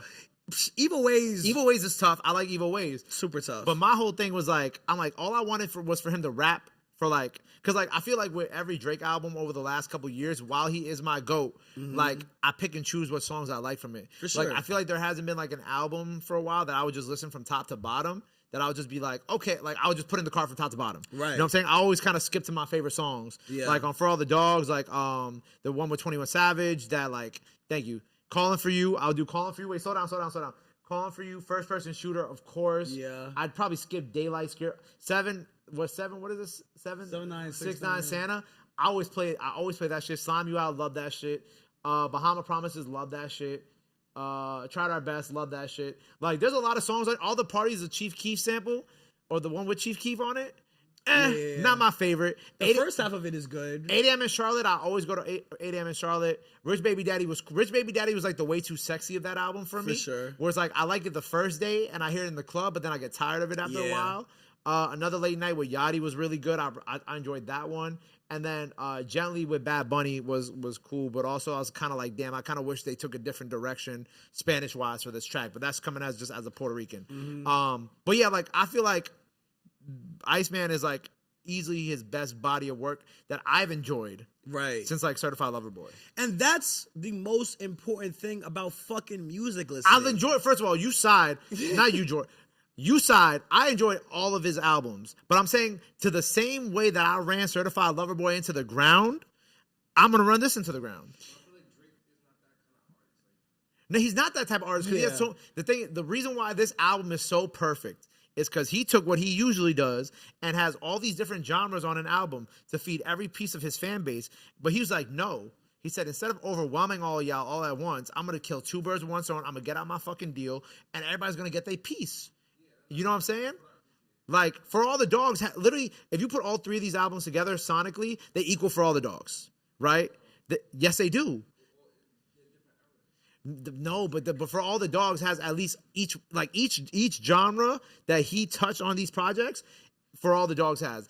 I'm pretty sure there's a dance record on For All the Dogs. He's got the twerk record with Sexy. He's got the rapping on conductor beats with 8 AM in Charlotte. He's got kind of like the singing shit that he did with like Virginia Beach, or like with the record with Tizo. Yeah. Or but like everything but like this project For All the Dogs, For All the Dogs has every type of Bahama Promises. He's literally singing on the whole song. So this album right here, For All the Dogs, has all these different genres on it, right? And the Scary Hours version has 30 songs, right? But almost 30 songs, 29 songs. But what he did was he just took this and said 1, 2, 3. What you like, you like. Because this motherfucker over here hasn't even listened to Iceman yet, but he loves Made of Honor, right? I love Iceman. My homegirl, who I ain't gonna lie, was talking spicy to me about The Boy. I was like, Boy's back tonight. I said, we back. I said, you know what it is? It's OVO season. Yeah. She's like, whatever, bro. She's like, let's see if he actually raps tonight. Yeah. She listened to the first two albums, Made of Honor and Habiti. She hated those. She's like, I'm not gonna listen to Iceman. I'm like, nah, you gotta listen to Iceman. So that's the one you like. So like, that's what are we doing with More Life? More Life had all the different vibes too. But and see, he called More Life a playlist. It was a playlist. When it came out. No, last time I feel like Drake was like really experimental. Nah, he was. I think on this Honestly, album, never mind. Bro, he let Gordo produce like how many tracks on Habiti? I think he produced like almost 6 all of them. Like yeah. That's experimental. Shout out Gordo, aka DJ Carnage. Big shout out to Gordo. One of my favorite DJs I've ever seen live, by the way. He's crazy sets. But like I feel like we got what we wanted. Yeah, I'm actually so satisfied. That's what Drake is 4 people. Literally. It's like one artist that's 4 people against people that's doing the same thing. Yo, when I remember when Honestly Nevermind came out and I wrote a review because I liked Honestly Nevermind when it first came out. Because my take was that Honestly Nevermind was the first time Drake was making an album for himself, in the sense that, like we were just talking about, every album he approaches it trying to do a little something for everybody. Give the rap fans something to eat off of. Give the R&B fans something to eat off of. But in this era of his life, he was in fucking Spain and Ibiza. That's what I'm trying to say. He was outside, and this was the music he was with. Look, shout out to Gordo. Gordo produced most of this fucking album. No, Gordo didn't do, honestly, never. Did Gordo do, no. Yeah, Gordo. Wasn't it, it was Black Coffee, right? Black Coffee. No, it was both of them, because I know Gordo did Gordo did most of this album too? Yeah, okay, my bad. Gordo did a few joints on this one too. But Black Coffee executive produced this album. Yes. But yeah, Drake was in his house music bag, and he was like, you know what? I'm going to take a left turn. I don't know if my core audience will, like, appreciate this, but this is what I've been listening to, and this is the music I want to make. This was the first time he didn't try to do something for everybody. And that's why I appreciated, now fast forward to today, it's like, okay, you want this? I'll give you this. I'll give you Habibti. You want this? I'll give you Maid of Honor. You want this? I'll give you Iceman. So you can kind of like choose your own adventure. And my adventure was Iceman. And Iceman, literally, I'm fed. Like, I don't get, like, for all of my rap friend pundits, for all of the fucking couch critics, if y'all motherfuckers claim you like hip hop shit and you talking shit about this, you're bugging. And I'm not even a Drake stan. I'm honest with. I lie. Twitter says you a Drake stan, bro. And see, that's nasty. But it's like when he does wrong or when he falls short, I'm honest about it. Iceman is crack.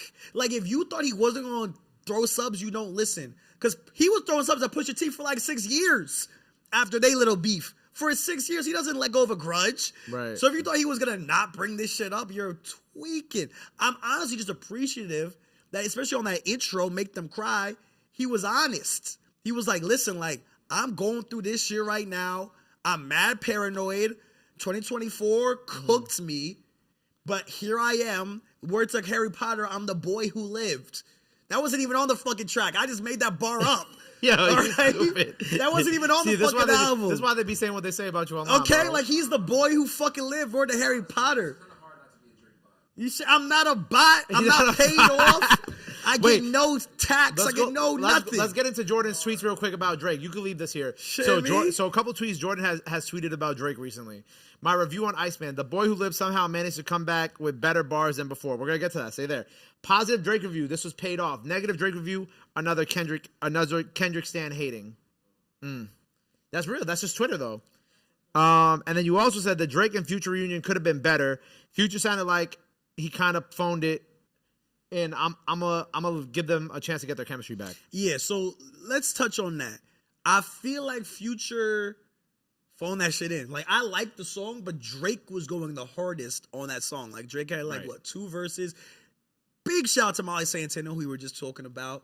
The young rising superstar who's about to probably get her first #1 song, which is fucking insane. I interviewed Molly 2 years ago, and it's just dope to see someone in the underground get this type of look. Yeah. But yeah, like, I think this was more of a moment for Future of like, okay, this is the olive branch to show y'all that we are cool. Future didn't really do enough for me. I wish they would have been together in the same room.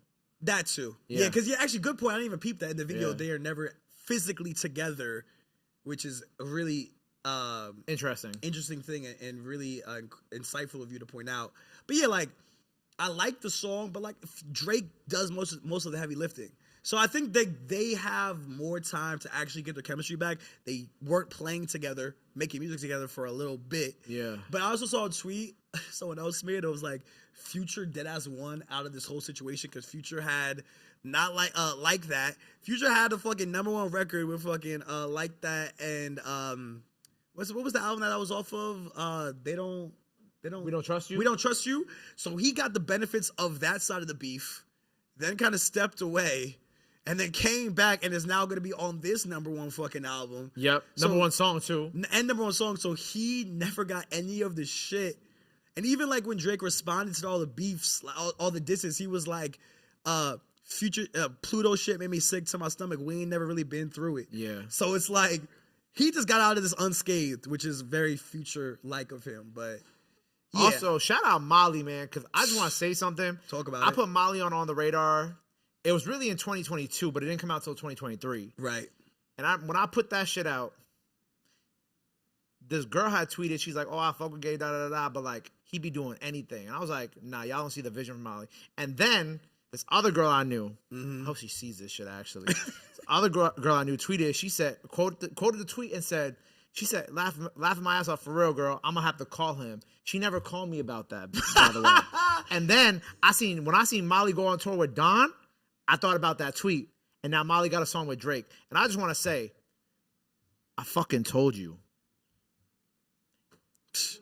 I want to, huh? Molly, yeah, Northwest is like a big fan of Molly. Yeah. But yeah, she brought out that Roll Out. But my whole thing is like, yo, people love, and this is my fucking problem with Twitter, bro. Talk about it. Because people don't have, like, on Twitter, bro, and I got a tweet for this too from you, right?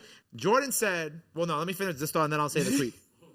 My problem with Twitter is that people, like, are such sheep on Twitter that no one can form their own opinion without having to actually voice themselves. Like, we've given, like, everybody having a voice on the internet is not a good thing. Facts. Right? Because everybody got like some stupid ass opinion, and the second that they see something that they don't like they have to give their whole hot take about it, right? When it's like, I ain't gonna lie, bro, you're probably the same way too. I'm a hater in private. Yes. Like, I'm a big hater in private. Like, if I don't like something, I'm gonna hate it in private, or I'm gonna send it to the group chat, whatever, right? And or I'm gonna just talk to Dante about it, and then I'm gonna leave it alone after that. Cause I don't care enough to keep hating on it unless I hate you, right? And I think that like whenever like someone new or polarizing comes out and people just are automatically just like are like, well, this isn't the 90s or the early 2000s, and like they're just like, what is this? It's like this like Asian girl from the West Coast making underground music, and it's like, and they're like, oh, I don't know about da da da da. But she on a fucking Drake on a #1 song now. 4 years later, 4 years, 3.5 years after we booked her for OTR. And we've been meaning to do something with her. She hit us up last year to do something. We just never, I think dates didn't line up. But like, this is not like, you know what I'm saying? Like, it should just be blowing mom, bro. And then like, I can never be like, I'm right. Cause like, I don't want to get people online. I say it on the pod cause I don't care. But like, I don't want to go on Twitter and be like, I told y'all. Cause everybody then it's going to start a whole new dialogue. I should. Man, fuck them people, bro. Just pump my gas. Then Kirko gonna tweet gay P from On the Radar. Shout out Kirko. Shout out to Kirko. I fuck with Kirko, man. Shout out Kirko. But yeah, nah, bro. Like, no, you 100% right. It pays to be a hater in private because it's just like it pays to be a hater in private, bro. It's never worth the fucking to put more attention onto this stupid shit on fucking Twitter, especially because Twitter is a place where everybody has a fucking opinion. But yeah, like I think I tweeted this like a day or two ago. It's like, let's get into it. Say it. Yeah, like everybody can people tweet hater shit because they cannot form a functional thought that they can verbalize and speak and explain. But you can redraft, type out again, try to tweet again. Whatever nasty ass, stupid ass, hater ass thing you gotta say, because it's fucking Twitter and you don't gotta put your face behind that stupid shit. You can't verbalize, you can't speak it to a person or to a fucking camera, you fucking whack ass, lame ass pussy, bro. Like, it's just. Clap it up for Jordan, man. Clap it up for Jordan Rose, man. Everybody, like, you know, it's nasty. It's nasty. Learn how to actually articulate what the fuck you think if you are really willing to hate on some shit. Because to hate means you need to be able to stand on that shit. Not just tweet it one time, and then when people respond to you, ignore it or troll. So what you said that I was going to bring up, you didn't say it just now, but you had tweeted, you said rap would be better off without Twitter. Facts. I agree. Facts. Because even like this album is culture in general will be better off without Twitter. This album is a perfect example because I respect everybody who loved it or hated it with reason. It's like, the way you feel is the way you feel. I would never like look at you differently for how you feel about it. Music is subjective. Yeah, exactly. It's like you feel how you feel towards it.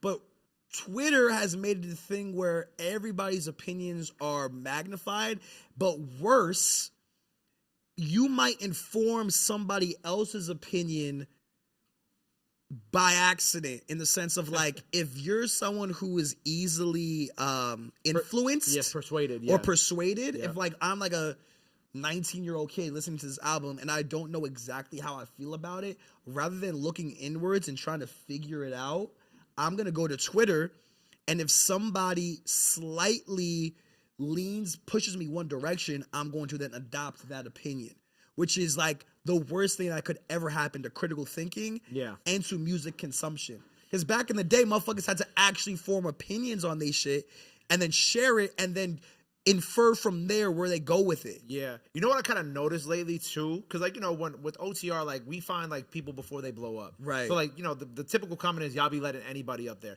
But now I've seen that actually like expand past OTR and has gone to like all these different other platforms too.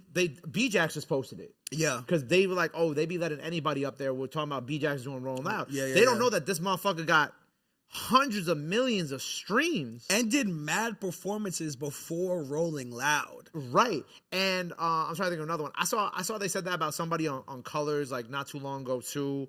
Somebody who's like very super abstract and different. I'd seen that. I thought it was cool. What are you looking up? Oh, he's looking up OTR Molly Santana.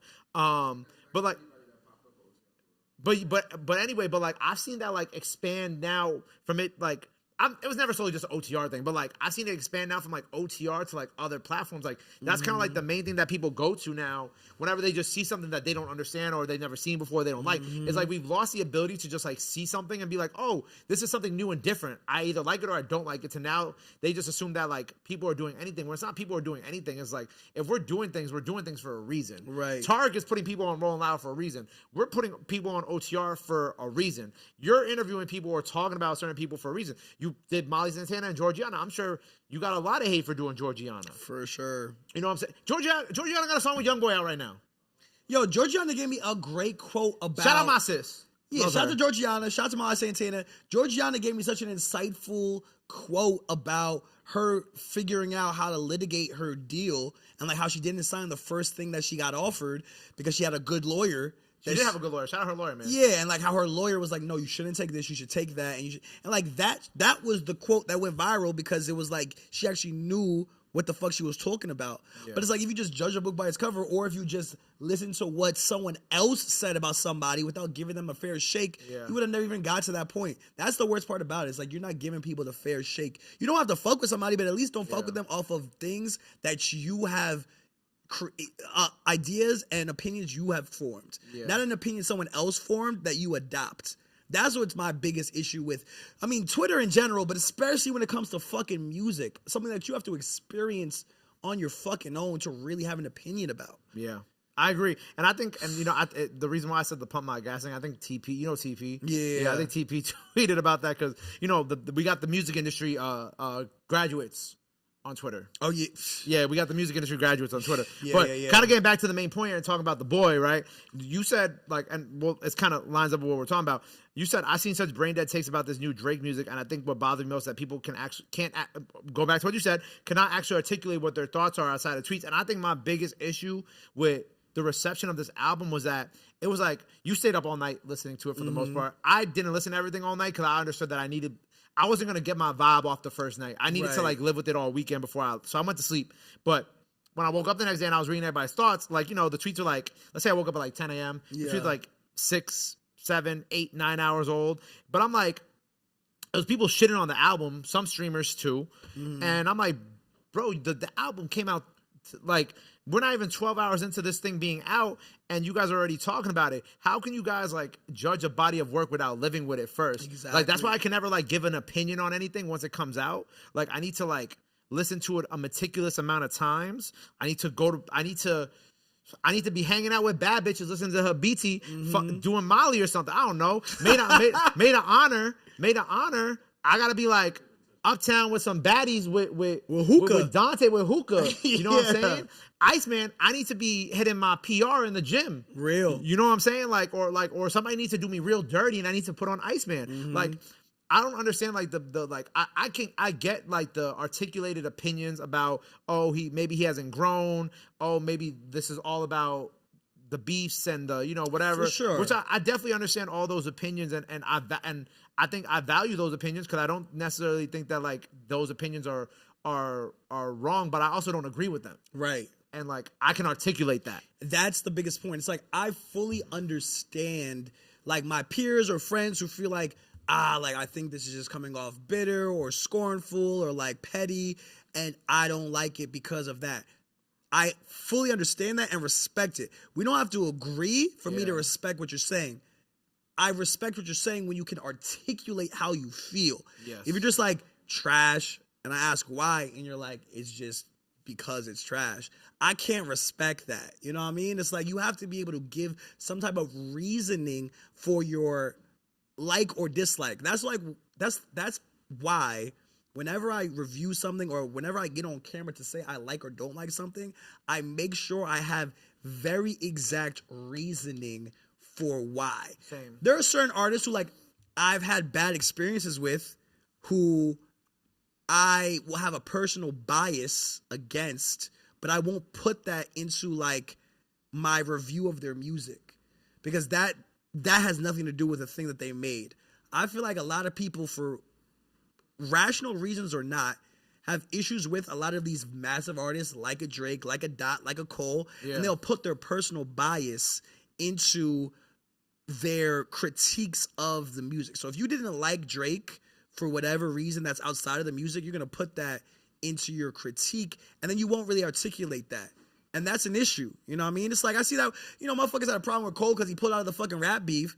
So then when he dropped the Fall Off, they were like, I'm not even really trying to give this a listen because that's not valid, bro. I was tight he dropped out of it, but I still listened to the Fall Off. Exactly. And at least you gave it that listen. It was a good album. I like the album. I love that album. Cole, like, it used to be like, Drake and Cole had always kind of been like this for me. Right. But then, like, obviously, Drake just, That's me. I still spin the fucking Fall Off. You shitting me? Cole is still one of my top 3 goats of all time. Yeah, like, Cole is still that fucking guy. Shout out to Dreamville, shout out to Eve, shout out to everybody in the motherfucking Dreamville camp. Shout out to the Fiend, shout out Boz. Yeah, shout out to Boz, Kaz, everybody, all my bro. People, man. Like, they are good folks. And, like, I feel like the Fall Off, I still appreciate that came out this year. Yeah. You know what I mean?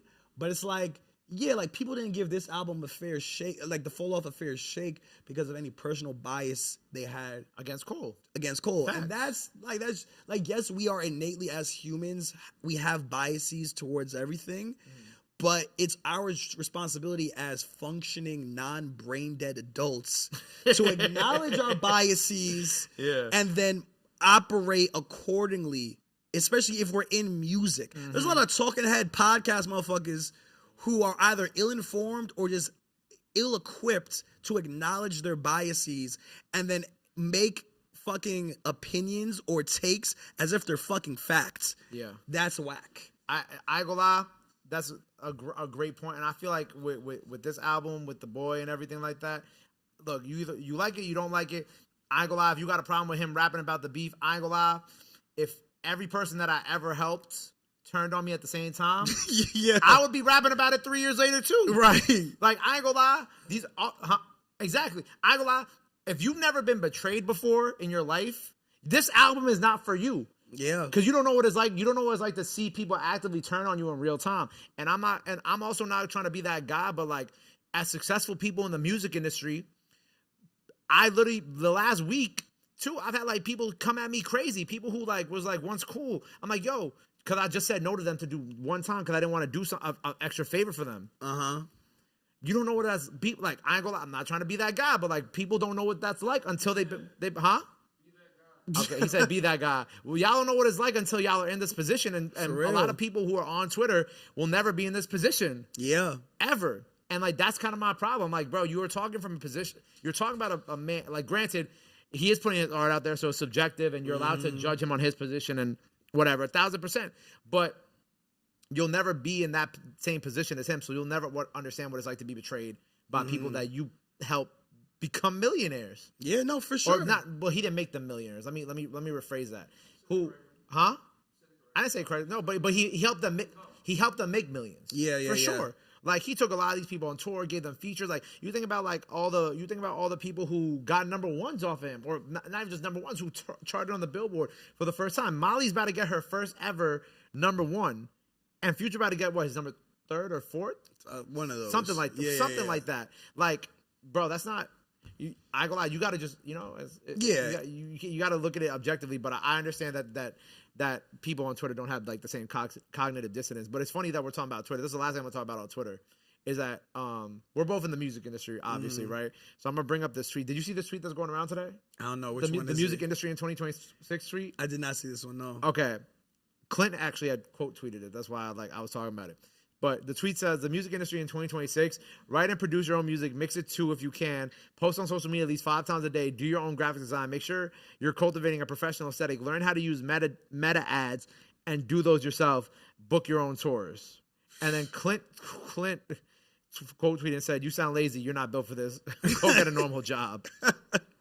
And I ain't gonna lie, they're ripping the kid. Well, I mean, the kid he hasn't been ratioed, but like, Yeah. the music industry people were like ripping the kid for that tweet. I just thought it was funny because I feel like I'm like they don't know. Hey, bro, look, if you don't want to get with the times, you don't want to get with the times. That's not my problem. That's not my problem. You feel me? It is what it is. Yeah, nah, we're not in the era where all you have to do is burn your own CD and then fucking That's it. And sell them out the back of your car. Yeah, like you got to be able to adjust with the times. You got to be able to adjust with the times. You're saying golden age, bro. You just got to adjust, man. And there's also resources that help. You got to also be like, savvy enough to realize that there are resources that can help you do a lot of these things. Also, a lot of these things that they're talking about doing, the posting on social media at least 5 times a week is like probably like the most like easy shit. Yeah, like post once you wake up, post once you eat lunch, post once when you go home, post once before you go to bed, and post another time like in between those 4 times. Like if you want to be a musician or a content creator, you can't think of like 5 ways to post on anything all week. I ain't gonna lie, bro. Yeah. I give up. Yeah, like, you know what I'm saying? Well, I don't want to ever tell people to give up, but like, you got if you don't want it bad, as people who stood in buildings long after we got kicked out of them, I just feel like if people don't want it bad enough, they don't. You know what I'm saying? I feel like sometimes people forget like one of the biggest things about being creative is to get creative. It's to get creative, and it's a lot. Well, like to be creative, like do what you did for Youngboy. Bro, most people would fold under that. So yeah, it's just different. We're moving on from like Twitter and Drake, right? Well, I mean, kind of not yes and no. We gotta talk about the hip hop list, man. I forgot about that. You forgot that's why like we were gonna talk. Yeah, I forgot the OG comment. Yeah, I ain't gonna lie. Yo, Dante, stand right there. Stand right there. As my little he said that with the hip out, right? Let's get into it. I ain't gonna lie, bro. What do you think would make us top 10? Like, what do you think could propel us into the top 10? That's a good question. And he's my friend, so I don't care. Nah, like I think that OTR is like very, very, very important in this space. And without it, I think there wouldn't be a platform for a lot of artists to put out their music, and now especially across regions and genres, right? Like I think about what's that group of like it's like the one short white boy, the black guy, the light skinned guy, Field Trip? No, what is their name? It's like a group they rapped over like. Oh, you talking about Delivery Boys? Delivery Boys. Yeah, shout out Delivery Boys, man. Yeah, like I My got guys. hip. Yeah, like I get hip to like a lot of artists off of OTR. Like I got hip off Delivery Boys off of OTR For sure. And like I keep up with them now because like I really fucked with that freestyle off of those unique ass fucking pop music beats. Yeah, they rapped over. I remember one of them rapped over like the Childish Gambino song. Daylight. Oh yeah. What's the name of that song? I'm blanking. Tonight. Redbone, thank you. Redbone. Yeah, Redbone. Thank you. Yeah, and like the short white kid, like he went the craziest. Like Goldwood, yep. Shout yeah. out So Goldwood. anyway, that like OTR serves a really solid purpose. I think that our hip hop media list is a snapshot at the landscape. So it's not us saying these are the most important people. It's us saying this is who, as a hip hop music community, collectively we have deemed is the most powerful. So if the snapshot looks nasty, it's because the environment is nasty. That's what like the rationale has always been. You know, there's people who are very high up on the list who people disagree with morally, ethically, and have criticized us for platforming. And like I do stand on that of like, we are not platforming this person. We are saying if this looks nasty, if you think the number 1, number 2, whoever shouldn't be there, it speaks more to the climate than it does. Why are you playing this? Turn it off. That is the funniest one you could have played. Yeah, he played the Young Miami. Turn it off. It's talking. So yeah, like that's why we have a community vote now, also, which like allows the people to say whatever they would put into the top 10. I agree. But that's our rationale for our top 10. And like, it's in certain spots like that, OTR is at number 11. it is splitting hairs with like one over the other. So like I think it's easy for y'all to get into the top 10 because it's very close. It's not like you are not 10 and 11 are separate by a wide margin by any means. I will say, I will say, like I'm also like looking at the statistics right now. Hold on, let me vote a few times real quick. Okay, yeah, go. Let me vote. I'm just trying. I'm mostly voting in the top 10 right now to kind of see like where people are. I'm one of the only people, at least in the top 11. I'm not going beyond 11 right now, just because I'm talking about how we're on the cusp of the top 10. But I'm on the radar is one of the only people that is like mutually agreed upon is in like the right spot. In like the top 10. Okay. Like because you don't have you guys had the fan voting thing. Yeah. So like in the fan voting thing, Cam, what are you? In the fan voting thing, you had like the underrated, agree, or overrated, right? Yeah. And I will say that like for a bunch of the ones in the top 10, we're in the higher percentile of like the underrated and agree. Okay. Versus the overrated. Does that make sense? Yeah. So like, there's more votes of people saying that y'all were underrated, or they agreed, than them saying that y'all were overrated versus like some other people in the top 10. Yeah. That's it. But I think it's important that like you speak about that because I think like it's different typing it out versus like you actually saying what it is. And look, I think the rationale is like obviously, I feel like with a lot of our lists, people think that like it's like this haphazard thing. We spend weeks like deliberating on this with multiple people across multiple age demos. So it's like not just YNs or old heads. It's like a mix of people on our team, all very familiar with music, but also who all have different algorithms. Because I think that's very important. Because like, you know, I could speak honestly that like somebody like Trap Lord Ross isn't in my algorithm. But me neither, you know, somebody else on our team who he is in their algorithm can speak to why they have power in that specific corner of the internet that he occupies. I think that's important. The internet is obviously vast, especially in hip-hop media. Like I was actually talking to some guys from Atlanta, I think Baller Alert, shout out to Baller Alert, who they felt like they should have been on the list. And I was like, honestly, like thank y'all for like talking to me about this because we don't have a lot of Southern people on our team. So maybe that was a part of the algorithm that we didn't peep as much. Sure. Even though this list is highly predicated on like what breaches that regional aspect of it and is more like what hits everyone's timeline. That's why somebody like academics, like Budden, like Fantano are in the top 10. It's like you don't got to be from the South, the West Coast, the East Coast. You'll probably see Fantano's score of an album. Like when Fantano drops his Iceman score, we're all going to see it. When Budden does his review of Iceman, that already came out. He put it on the paywall, but that shit already was. Yeah, like I saw the clips. Like when he put out his whatever, like his immediate reactions, we all saw it. That is what, in part, you know, determines where people fall on the list. Like where, like how much motion they create, and not just in like opinion things, obviously, but just like in general. For people who like Kirko, who like obviously isn't. Shout out Kirko. I really like Kirko. Shout out to Kirko, who was in our top 10. He's not he is a person, but like their page is like news. Like you get information, album releases, and just like breaking news. Shout out to Delivery Boys. Yep. You get that information from Kirko, which is like I think a lot, which is what other pages aggregate. So yeah, that's kind of, you know, it's different for each spot, but OTR number 11 definitely I think has the potential to crack the top 10. I ain't peeped this yet. I'm on the community results page. Okay. When was the last time you looked at the community results page? It's been a minute, a week or two at least. Cool. Hope you're ready for this. Okay. So community results, right? Most agreed on the radar. Okay. 61% says that they got right at number 11. Okay. I'm cool with that. Most disputed, Kid Mero at 28. That's like, it was like 30-30-30 for that one, which is interesting. Nardwuar was the most underrated. Okay.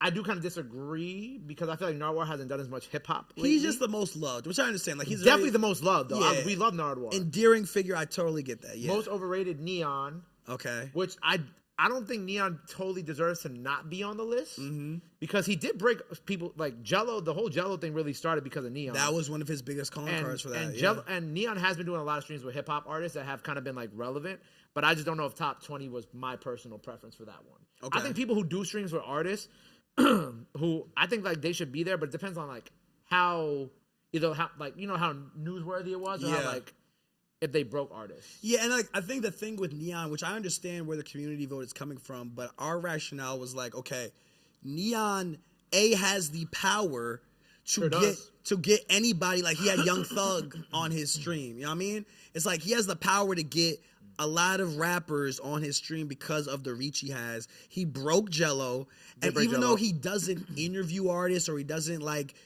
really talk about music in like a critical way, just the fact that his platform has the power to influence an artist's decision on jumping on there is value enough in him. Like Max doesn't interview artists. Yeah. But Max is in the booth, or Max's commentary about music, people care about it. Yeah. You know what I mean? Like Baby Chief do it, Nino Payne, a lot of these guys, they performed their in the booth songs at festivals. Right. So it's like that is power, you know? So yeah, that shit, they perform they on the radars too. Okay, look. Yeah, we know who's 10 and who's 11. I get it. Oh, yes. Talk to me. How did Complex make the choice between 10 and 11? So what Dante asked is, and also I want to, before we get into any of this, I fuck with Max heavy. Like, no. Hold on, because I don't like getting caught up in no messy shit. Like, we had hit Max a while back because we wanted to do like a 5-star cypher with him when he started the label. Yeah. And it just never worked out. We were actually supposed to do, we were talking to his different managers now, but at the time, we were trying to do a stream at OTR with him doing in the booth at OTR. Mm-hmm. This is like around the time he did the Cash one. Yeah. So we were trying to line it up to do it at OTR, but it just never worked. And then me and Max never got to meet. But I fuck with Max. Anyway, what Dante's about to ask you is, what Dante just asked is, how do you make the decision between 10 and 11? But I feel like that's a very arbitrary question because like he kind of answered that already. You know, top 10 is different than like. Top 10 is different, but like it's the question, the answer is already kind of there. Well, you know, like it was very close to answer the question. It was very, very close, and OTR's expansion into other genres is important, but this is also a hip hop. It's a hip hop platform, yeah. You know what I mean? So it's like we're focusing hyper on hip hop, and while Max is, Max was way higher last year. Yeah, he was like, what, 3 last year? Yeah. Or 4? He was like 3 or 4. So he dropped a few spots because he's been focusing less on breaking artists and more on being an artist. Yeah. Like, he's performing. So like that's why he dropped a few spots, but we felt like he didn't deserve to drop out of the top 10 because he was still doing in the booths. Like he did one with Burna Boy. The one with Rio was really good. He did one with Rio. He did one with Too Slimy. Like as Too Slimy was starting this like, weird ascension. Slayers was good too. I like Slayers. So like Max is still super tapped in with the underground and still putting on in the booths that he does. Yeah. So we're like, okay, like he isn't inactive, and that's why he still puts on for the underground. So that's why he still deserves to be in that spot. But like I said, splitting hairs with both of those, like it's very extremely close. Jersey. He's also biased because he's from Jersey. A little bit. I did have to put on for my Jersey brother for sure. Nah, I ain't gonna lie, bro. It's if you was from the town, you put on somewhere from the town. You know what I mean? So it's like, but I think that, both OTR, Max, both amazing platforms. Also, on the community vote, On the Radar is ranked number 8. So we're the top 10 in the top 10 with the talk. I ain't gonna lie. We the top 10 with the people. That's what matters. Let the people talk, man. Top 10 with the people. Get the Drink Champs air horns. Y'all above Drink Champs. Yo. Wait, we are above. Wait, what number was Drink Champs?